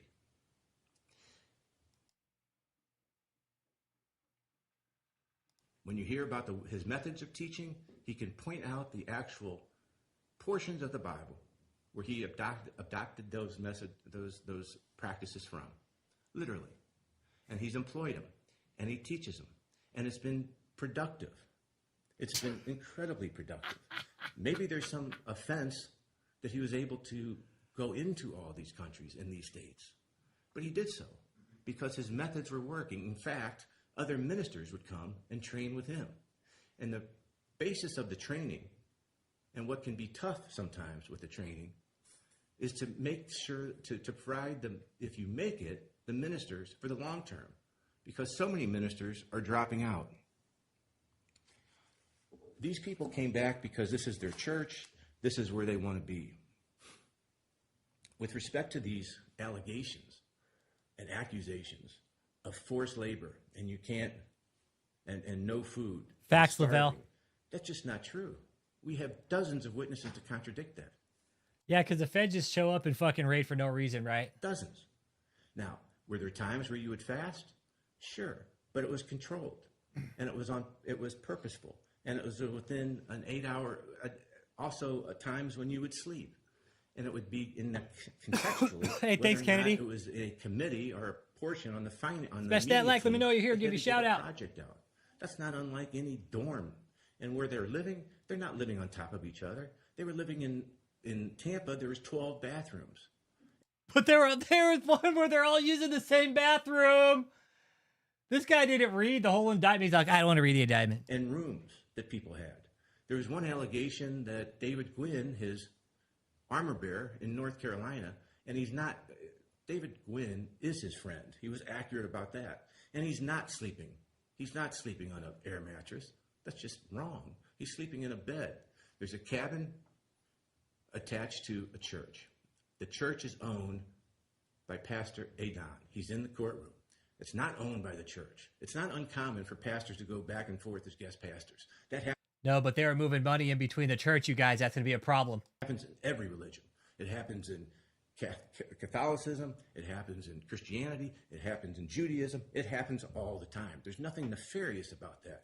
They can't make every innocent conduct and turn it into something nefarious. It just doesn't work like that. So when you go through the twisting and the contorting to come up to this conclusion, I can just say I'm looking forward to exposing it on cross-examination, and I feel confident that I will.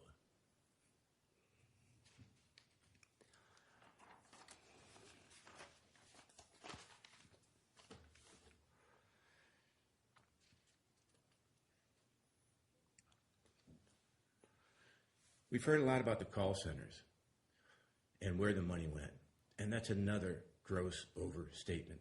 Let me tell you about the call centers. Churches don't run themselves. There's overhead. And there's overhead when you're taking in missionaries and students and pupils and volunteers, and you're providing them with complete education.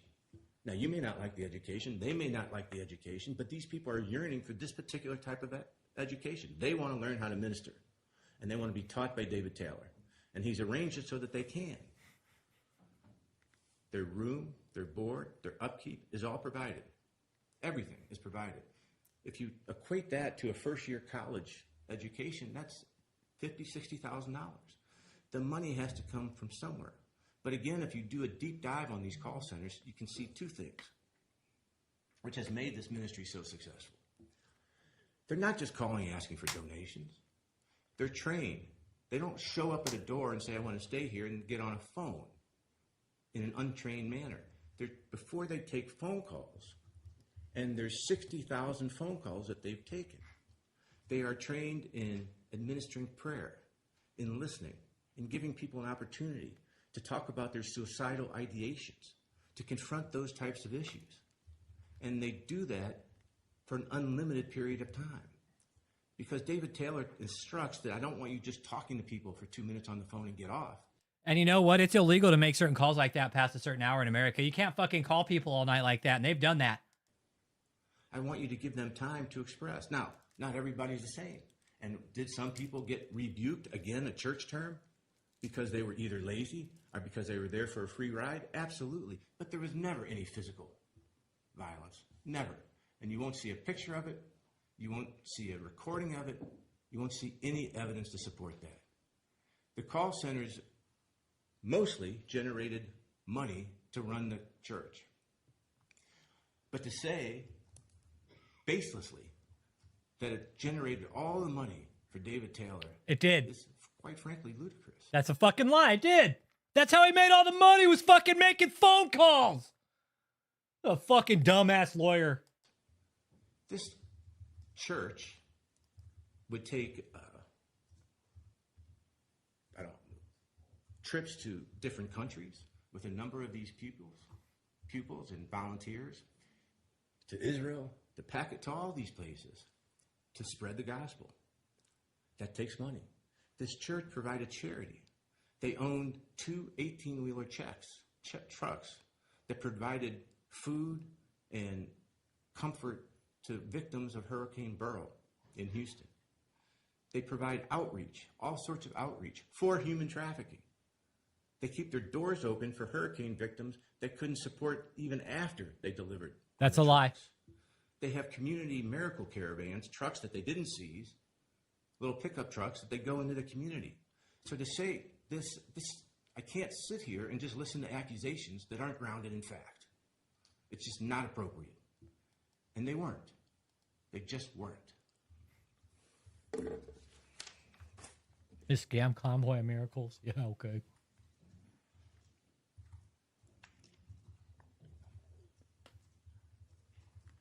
By the way, I'm not playing with my phone. I just got a new set of hearing aids, and I don't know how to work them. I don't know how to make them turn off when I'm talking. That's okay, as long as we don't hear it ringing. So when we're dealing also with respect to these call centers, you have to understand the context. And the context is this started in COVID, and that's when David went to the shutaway during COVID. And he stopped. I think so too, Noah. Being able to use some of the public platforms because of COVID. Again, when the government says he has no ties to Michigan, one of his largest church where he would give sermons is in the heart of Michigan. And he would preach from there frequently. Hey, Colt David E. Taylor, that house in Israel's bullshit, all right? Trust me, they're not going to give a house to fucking David. He's not even Jewish in the first place, all right? So let's be real clear about that, all right? I got friends who are Jewish. In order to get land in Israel, you have to be Jewish, and David's not Jewish. Also, the reason David's not Jewish is because his mom isn't Jewish. Also, with respect to the expenses and this alleged money laundering, the church has a recognized board of directors, and every expense is approved through the board of directors, these types of expenses. The board of directors has a lawyer, again, Mike King, a church lawyer, who guides and directs the church as to appropriate conduct and the appropriate charitable deductions and things of that nature. So this is not some sham organization. This is a highly structured organization where he is a minister to people that are living and practicing his strict interpretation of the scripture. And frankly, again, that's the First Amendment. Whether or not the government likes it, and whether or not there's 9 or 10 very disgruntled people that want to take David Taylor down for their own reasons, which I promise you will be exposed.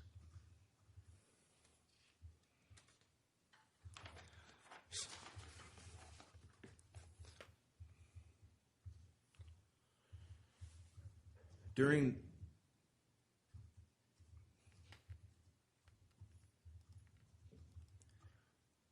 these missionary houses, to hear the government, you would think that they're all piled in there doing nothing except making phone call after phone call. That's what they were doing. That's just not accurate. Yeah, it is. You'll hear, I would present evidence that they're engaged in Bible studies, they're engaged in learning, they're engaged in tutoring. It's almost like akin to a college dorm, learning to then answer the phones so that they can pass on the message. And they can be beneficial to a lot of these individuals in a time of need that need to talk to somebody. And that's what they do. There's, again, nothing nefarious. There's not one individual that was denied medical attention. Not one. They were free to come and go. We have a number of examples of... They're going to say that.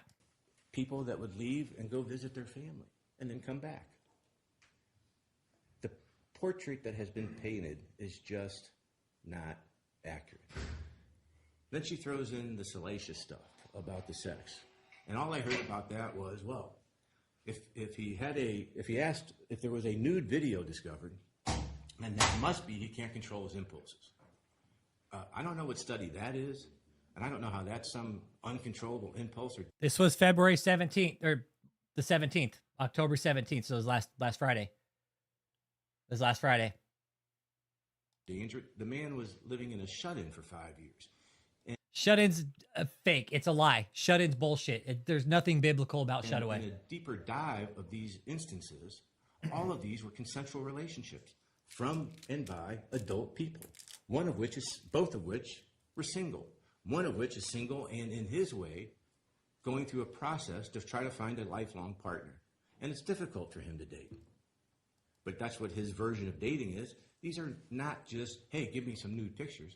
These are types of relationships. They're going to find thousands of pictures in the phone. So is that a relationship? Now, that may not be approved by the government, but there's nothing illegal about it. And there'll be nothing when the vetting is done to suggest that it was forceful at all. When you talk about the threats, the one threat I heard that I had to take particular attention to is there would be threats of damnation. And again, I'm no theologian. Damnation, if you don't follow the Bible or you don't follow the tenets of the religion. This guy's a fucking dumb shit. That's nothing new to this church. The text messages are all out of context, but when they, again, are really curated and looked at, they all come from the Bible, contextually. Taken out of context, you can spin it any way you want, but taken back into context, especially with the other accompanying testimony, we can reveal them for exactly what they are. You know, the thing, Deansy, because it's a federal trial, brother. Whenever it's federal, if it was a state prosecuted trial, different. But this is federal. There's never cameras allowed in federal trials. They just don't. I know, right? It is. It's right cool. It's like he's just a lonely guy out there looking for a lifelong relationship. But he's got thousands of fucking nude pictures in his fucking phone. Dude, I know it's funny. It's funny, right? It's like, he's just looking for a lifelong partner. Well, he's got thousands of lifelong partners in here. I mean, this is a lot of fucking pictures in here. Yeah, DZ, because it's up at the federal level, brother. This is up at like... Deansy, when I found out this was at the Washington level, I was like, okay. All right. Yeah, if it was down, it's like, remember like the Sarah Boone case and shit? Suitcase Sarah? Samsonite Sarah? She fucking locked her dude up in a suitcase. That was a state trial, so that was going to be publicized and put on the TV. This trial's probably going to be followed pretty closely when it hits the docket. J-Mo, what up? Hey, J-Mo, got the channel back, bro. I have to take issue with just some of the statements made, where in the government's brief it says that Pastor Taylor, over a decade, pretending to be a religious renunciate and scamming people. That's just not fair. What does that mean? Pretending? Was he pretending for 40 years of his life? Yes. Yes. And that apparently as a teenager, he said he was a bad dude? There's no charges. A bad dude. He also said that he hadn't even smoked weed since he was 16 or 17. How many of us can say that? He went into the ministry at a very young age and stayed there because that's his calling and that's still his calling. No, because you just figured out it was a good scam. Sometimes when you believe in...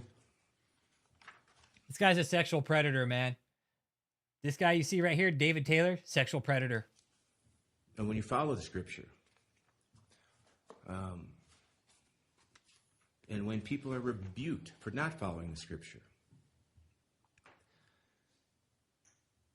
I read a quote by Christopher Hitchens.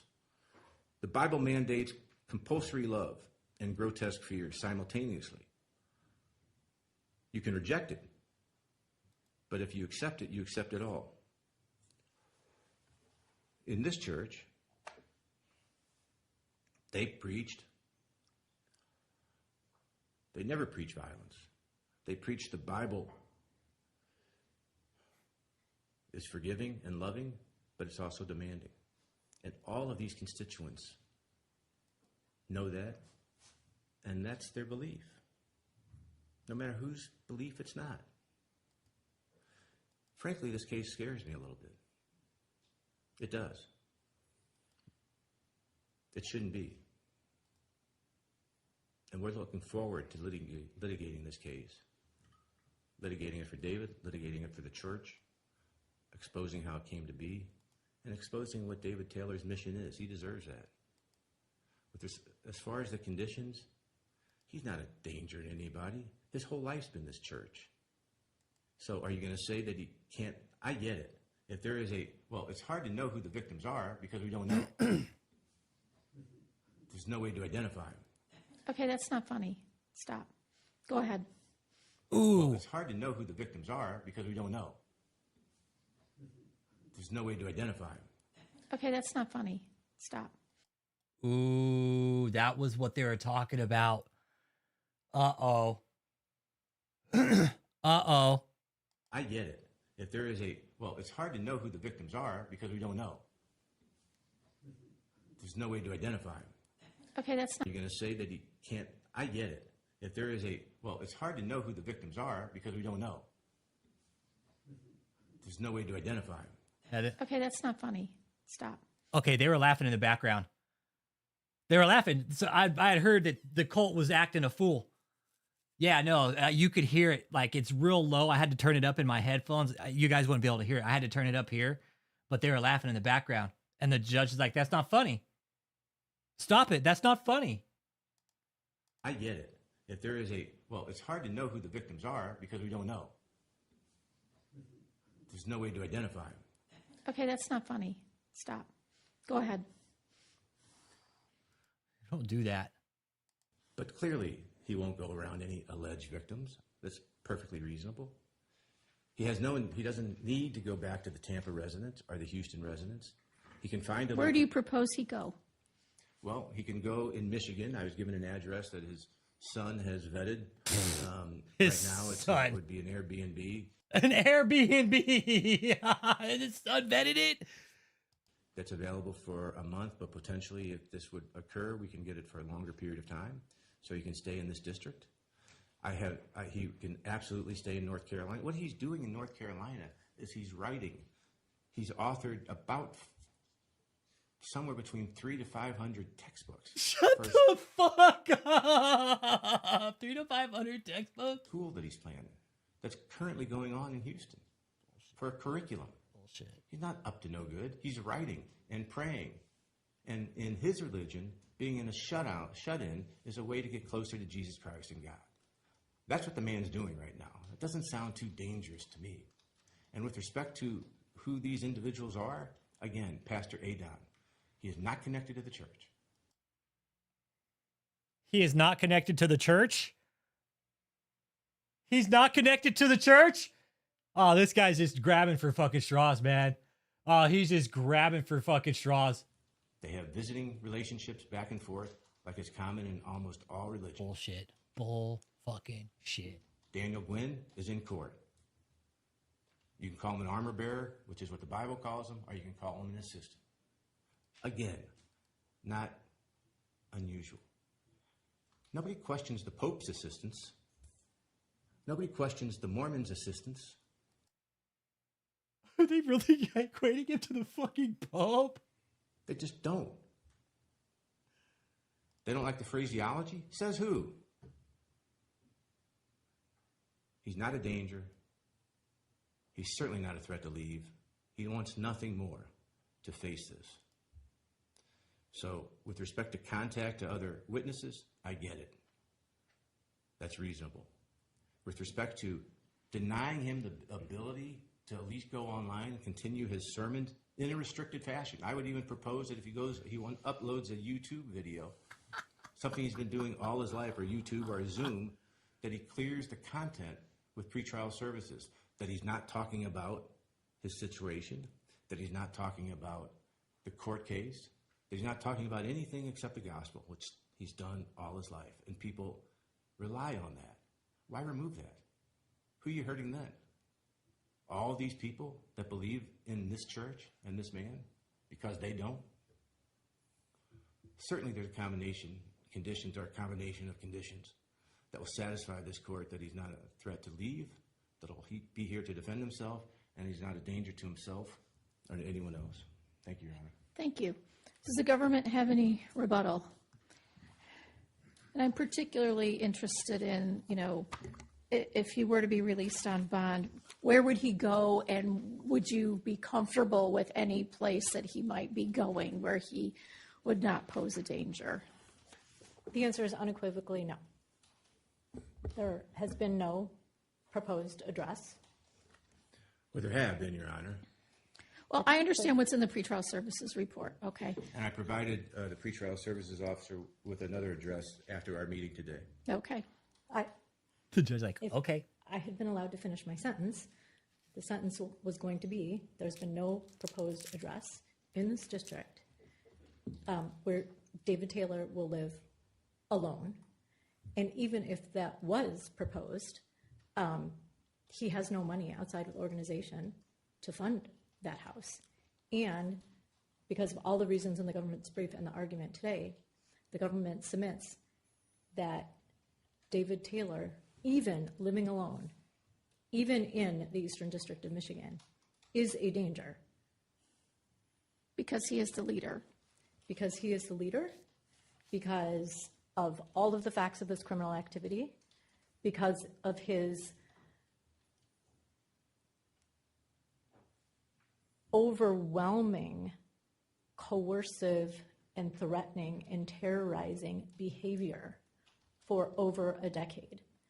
And I want to emphasize a couple of points and correct the record with regard to just a couple of things, Your Honor. First of all, the court understands this, but for purposes of the record, the organization has sought for decades money from individuals without informing those individuals the nature of this criminal organization. So the emphasis on the organization's reach to hundreds of thousands of people emphasizes the danger of that criminal organization and the danger of it continuing, because donors are not informed of the nature of this organization, the victimization that has occurred, and that the government submits remains occurring. Whether members admit that they're victims or not, they are victims of David Taylor and Michelle Brannon. I want to clarify for the record with regard to the number of people that the evidence currently shows have assaulted other members within the organization. If the government was unclear, I apologize, so I'm clarifying now. There are substantive counts in the indictment with regard to victims, and that number is as the defense counsel stated. The government's argument today is that the evidence thus far has established that approximately 10 members of the organization, including David Taylor and Michelle Brannon, have assaulted other individuals in the organization, including a minor that has come forward recently. With regard to the sexual material that the government is uncovering, the government will make it perfectly clear that the government is not infringing upon an adult's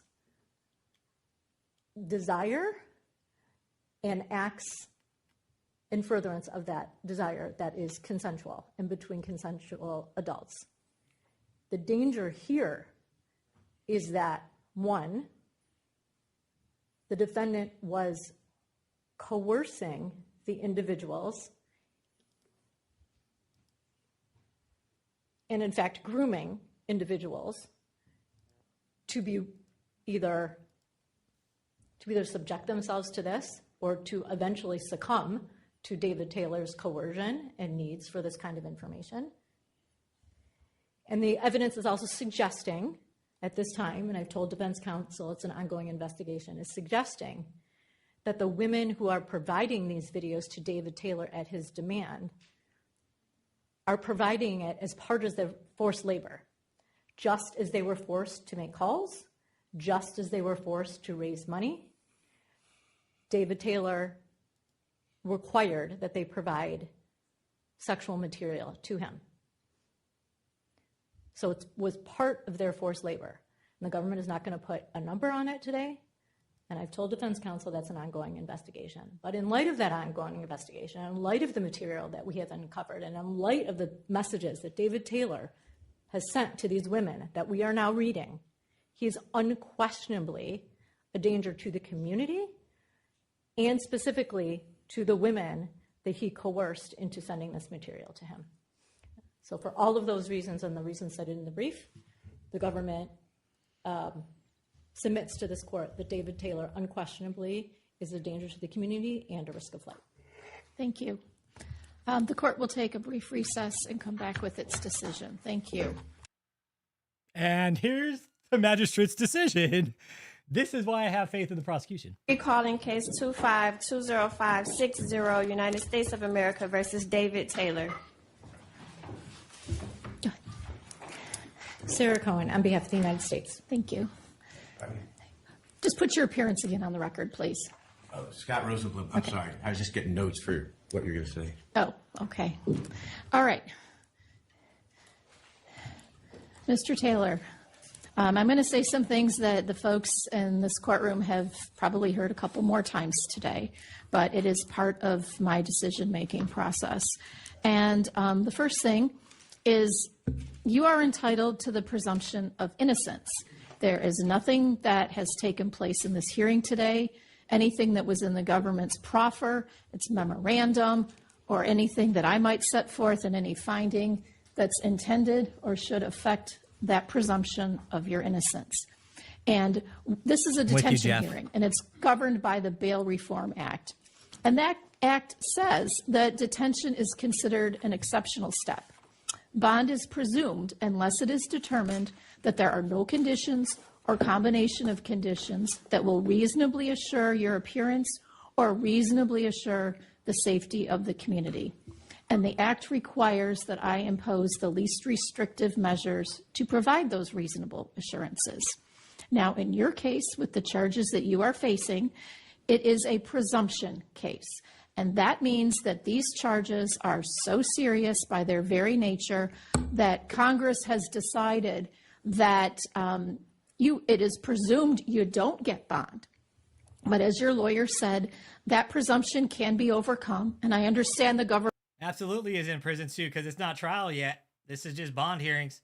Government has a belief that they haven't overcome the presumption, but you just need some evidence to overcome it.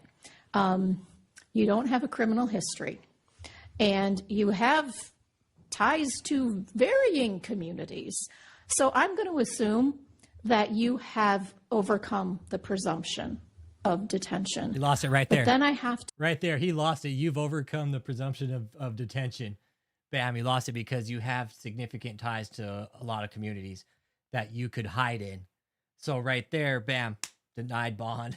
It was right then and there he knew he was fucked. To look to the 31 presumption. Right here. So I'm going to assume that you have overcome the presumption of detention. But then I have to look to the 3142G factors. They were all talked about here today in some way, shape, or another, and they're in the government's brief, and they're talked about in the brief that was filed by your lawyer. The first is the nature and circumstances of the offense. It's laid out in the indictment. It's very serious. These allegations are horrific. This is the first time I've ever heard anybody say that about these allegations. They're horrific. They are. What we're reading in these text messages. I understand that this is ostensibly a church, but from where the court sees it, it has serious questions. churches that I know don't operate in this manner. And this is a presumption case. And so this factor, the nature and circumstances of the offense, and I understand you have what you have telling me, a formidable defense to what is laid out in the indictment and the nature and circumstances. Hey, Lavelle, listen to how much time he's looking at. These are federal charges, dude. No, when you go to federal trial, bro, and especially if he's going to take it to the fucking jury and they find him guilty, guess what? He's getting hit with all 20. There is no ifs, ands, or buts when it comes to federal time. There is no fucking halfway or we're going to go ahead and commute you to 10 years. Nope. These are federal crimes, bro. There is no halfway or getting off on 5 to 7 years. No. And especially that he was wanting to take it to the jury, dude. Circumstances. But what I'm looking at, it's serious. It weighs in favor of detention. Weighs in favor. Then I consider the weight of the evidence. It's not the weight of the evidence of your guilt or innocence. It's the weight of the evidence as to your risk of non-appearance or danger to the community. And as to your risk of non-appearance, the government has set forth here today and in its memorandum, that you have some financial means potentially. I don't know if it's super significant for you to go a lot of places, but what's really concerning about me is that you have ties so many different places in so many different states, and you have supporters. I'm hearing, of 200,000 people, and that gives me some concern that you are. Everything that David ever said, like, look, I got all these followers, everybody. Look, it's all coming back around to bite him in the ass now. Look, the judge is like, this concerns me. This concerns me. You say you have all these people that follow you and that like support you. Well, that's a concern for me. Are a risk of non-appearance. You are a risk for non-appearance. Through your ties and your supporters. And they only have to convince me by a preponderance of the evidence. And they've come really close to that. But I'm mostly concerned about the danger to the community, and they have to show clear and convincing evidence. And I look at what's set forth in the affidavit. Those aren't just, there's allegations, yes, but there's actual text messages that are set forth that enhance what's in the affidavit. And then the text messages back up like everything that the victims are reporting. They got the text messages. It's like David sent out these abusive text messages telling people to commit acts of abuse, of forced labor, starving people, making them live in harsh ass conditions. And he put it all in text messages. Oh, hey, that's a good idea. Let me go ahead and get all these iPhones. Let me make sure they all link together too. Okay. And then we'll just run this whole criminal enterprise on all these phones. Okay. I heard in the government's proffer today, and I understand this is an ongoing investigation and they are still uncovering things. And the things that they have told me today that they have uncovered are very concerning, very disturbing, and, indicative of your dangerousness. And I think your history and characteristics as well. You don't have a criminal history. And by your lawyer, you've been, serving in this ministry, and you have supporters here who believe in you, and that would be a good. Right here, she said that's gonna be a good thing, but in this case, it cuts the other way. It's not a good look. David thought like having all his supporters show up was gonna be a good look, and the judge is like, no. Sorry, it's a bad look. You have, and by your lawyer, you've been, serving in this ministry, and you have supporters here who believe in you, and that would be a good thing in your favor. But it also cuts the other way too, because what's laid out here in this indictment and what I've read. Is really concerning, Mr. Taylor. You are alleged to lead this organization that is alleged to have engaged in some activity that is incredibly troubling, concerning to the court. So I think this all speaks to your dangerousness to the community. And y'all hit that like, man. There's 102 people in here. If you're just dropping in, channel got reinstated fully. Everything. Channel got fully reinstated. All the channels I had on the backup, all fully reinstated. I'm sure the cult's going to go out there and report it again. So if you let me know you're here, please hit that like, support the channel.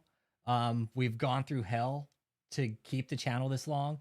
I've dealt with death threats, legal actions from the cults, trying to shut me down, free speech, all that shit. Everything we've ever said David was doing, well, guess what? He is now sitting in federal court for that, okay? That cease and desist sitting right there on the wall, that's from David from Winners and King, who they just mentioned in here. Exactly. He did. Like, Jeff, exactly. David's all, come and get me. They're like, okay, we'll come and get you, dude. Yeah, we'll get you. Don't trip. Don't trip. We'll get you, but we're going to let you hang for a bit, dude. Hey, Alexander Flower Child. What up, what up?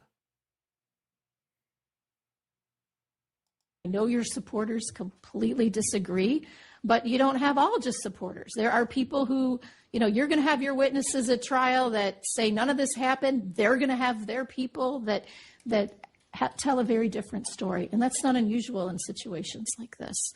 But from my vantage point, I'm extremely concerned. I'm also really concerned because there's no real good place right now for me to tell you where you could go, where you would be. No, you let me. That's her admonishing him. Dumb fuck tried to talk over the fucking federal judge. Listen to him. He's like, he wanted to do it. Judge is like, nope, no, I'm talking. You sit there. For me to tell you where you could go, where you would be. No, you let me talk. Okay. You've talked. You've talked. You let me talk. It's my turn now. I'm the judge. Nope, you sit there. Hush your mouth. I'm talking. I know you proposed an address in this district that hasn't been vetted by pretrial services. I have no idea where that is. You don't have, you have some ties to this district. There was a church place here. But I'm not convinced that anything pretrial services has offered, I think one of the bond conditions of your co-defendant was to be completely separated from the church. I don't think that's possible here. I don't think there's any bond condition where. This is where I knew, this is where the judge, I heard in her voice, she started sounding really fucking concerned. She's like, okay, this is where this is where I knew the judge was onto him. I was like, yes. Where you're proposing to live in North Carolina, that's still part of this whole organization. That's still part of it. And your supporters, if I understand what the government's saying in their investigation, part of that is to protect Mr. Taylor. And I don't know how the extent that protection might go, but right here, Mr. Taylor, I think the only way right here, this is like, you could hear the concern with her. She's like, the only way is to keep you in detention, Mr. Taylor. You are a danger.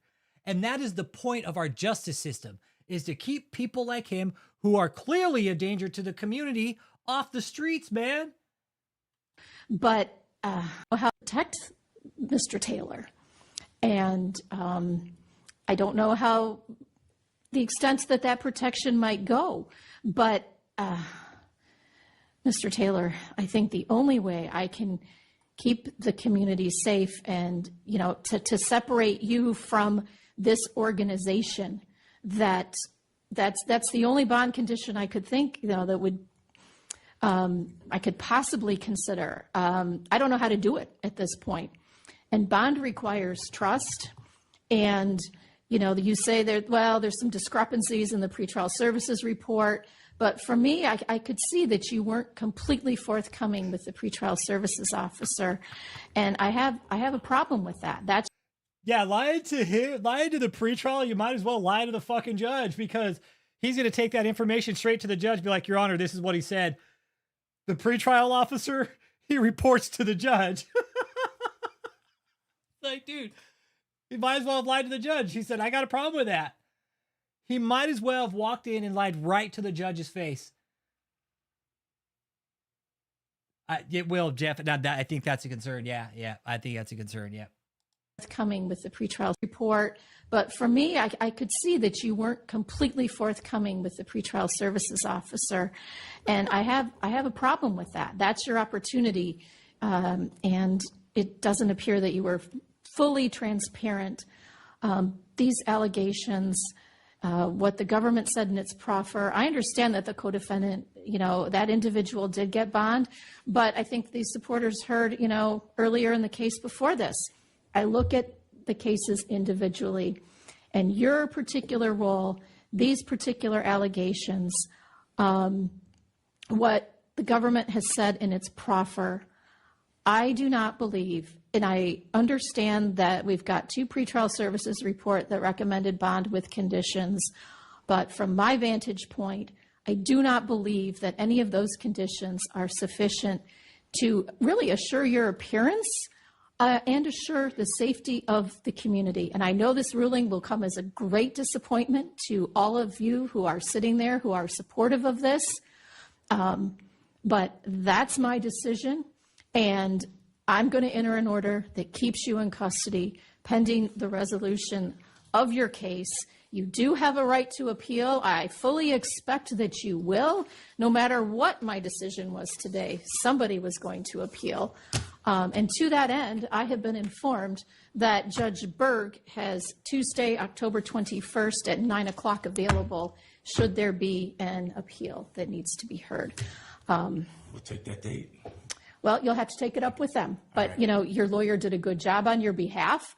I just happened to disagree with him on the arguments that he made. And I agree with the government on this one, that detention is warranted. I have nothing further. Thank you. That's justice. That's that, you guys. This was like what's really cool about this, and I'm wrapping up. It's going on 9 o'clock. What's really interesting about this is we can't see it, right? But we can hear how the justice system works behind closed doors in a federal system, right? This is what I like about it. It's all the, and you, what can we take away from this tonight? Okay, his lawyer's definitely uninformed of a appeal. No, he already lost. No, he already lost appeal. No, he already lost appeal on Monday. No, that was Tuesday. What was it? It was Tuesday the 21st. Yeah, so Tuesday. So Tuesday he went to appeal, Charles CPT, and he lost. He lost on appeal. He lost on appeal. Yeah, he lost on appeal. Yeah, and he's like, well, the cult's the one educating me, and it's like, well, no wonder you're fucking drinking up the Kool-Aid. He's got the cult educating him, that's why. No, we don't have the audio of the bond hearing yet, of the denial, no. And here's the other thing. So there's court transcripts, and they mention names in that because they have to redact them. So whenever those court transcripts come out, because there's court transcripts, everybody. I'll show everybody. Give me a second here.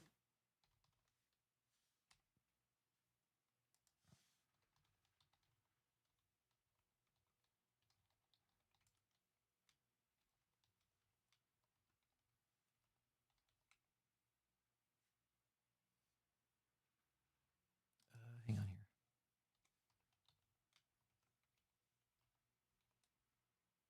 There we go. Okay. I'll show you guys what we're working on here. Okay, so here's Pacer. Okay, here's Pacer. So right now, okay, so check this out. I'm gonna wrap it up after this. So right now, I know you guys can't see, it's kind of hard to see. Okay, here. Yeah. Okay, so here's what we have. That was the memo. That was the appeal for items. Appear in person. Okay, that.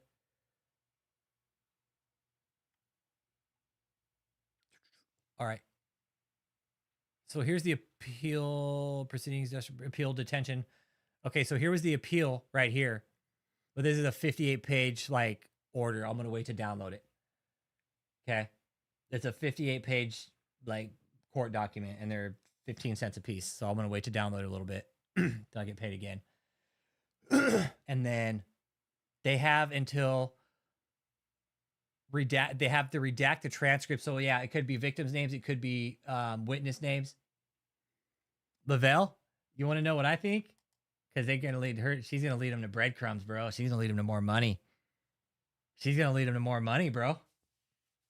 Nope. Nope. I think they let her out so she can lead them to more money, bro. Trust me.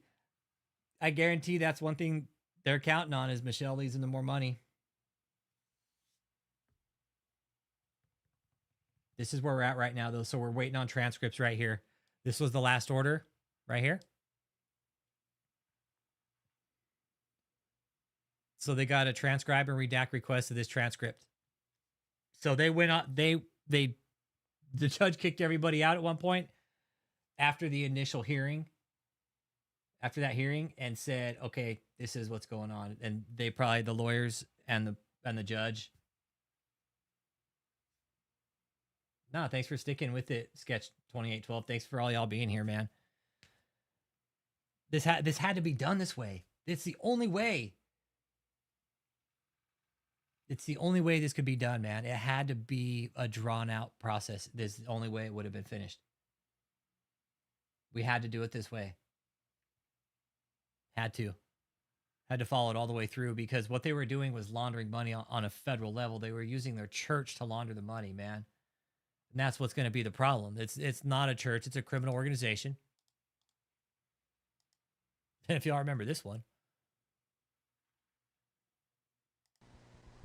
I have watched God get people who fight Jesus.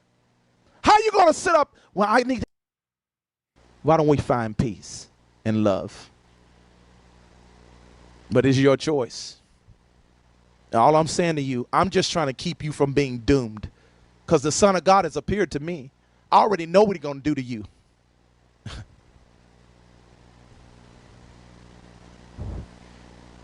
You got this other idiot, this faggot named Rich Holmes. God's telling me to call that punk by name. That we reported him for doxing, and he never anything happened to him. He's up here speaking all this evil against us, against me on YouTube. You gonna die, Rich. God gonna kill you if you don't repent. Yeah, I tried reporting him to YouTube for this video. Nothing ever happened.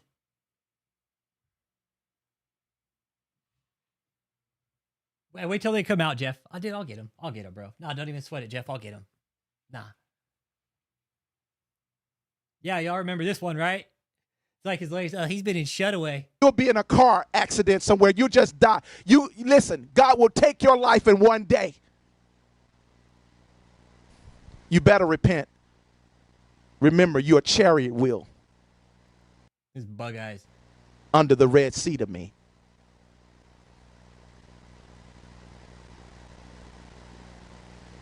A lot of people follow, just few people are so deceived. They following that faggot. And I know he's controlled by Rick Frazier. He's a faggot too. All these pedophiles and these homosexuals, this generation following these faggot men. You a pussy, Rich Holmes. And I'm going to say that's his real name. He called his name, whatever, he got that fake name. His real name is Rich Holmes. That's what doxing is. And I just ran with it, but that's what doxing is right there. David's a public figure. We knew. God gonna get you, faggot.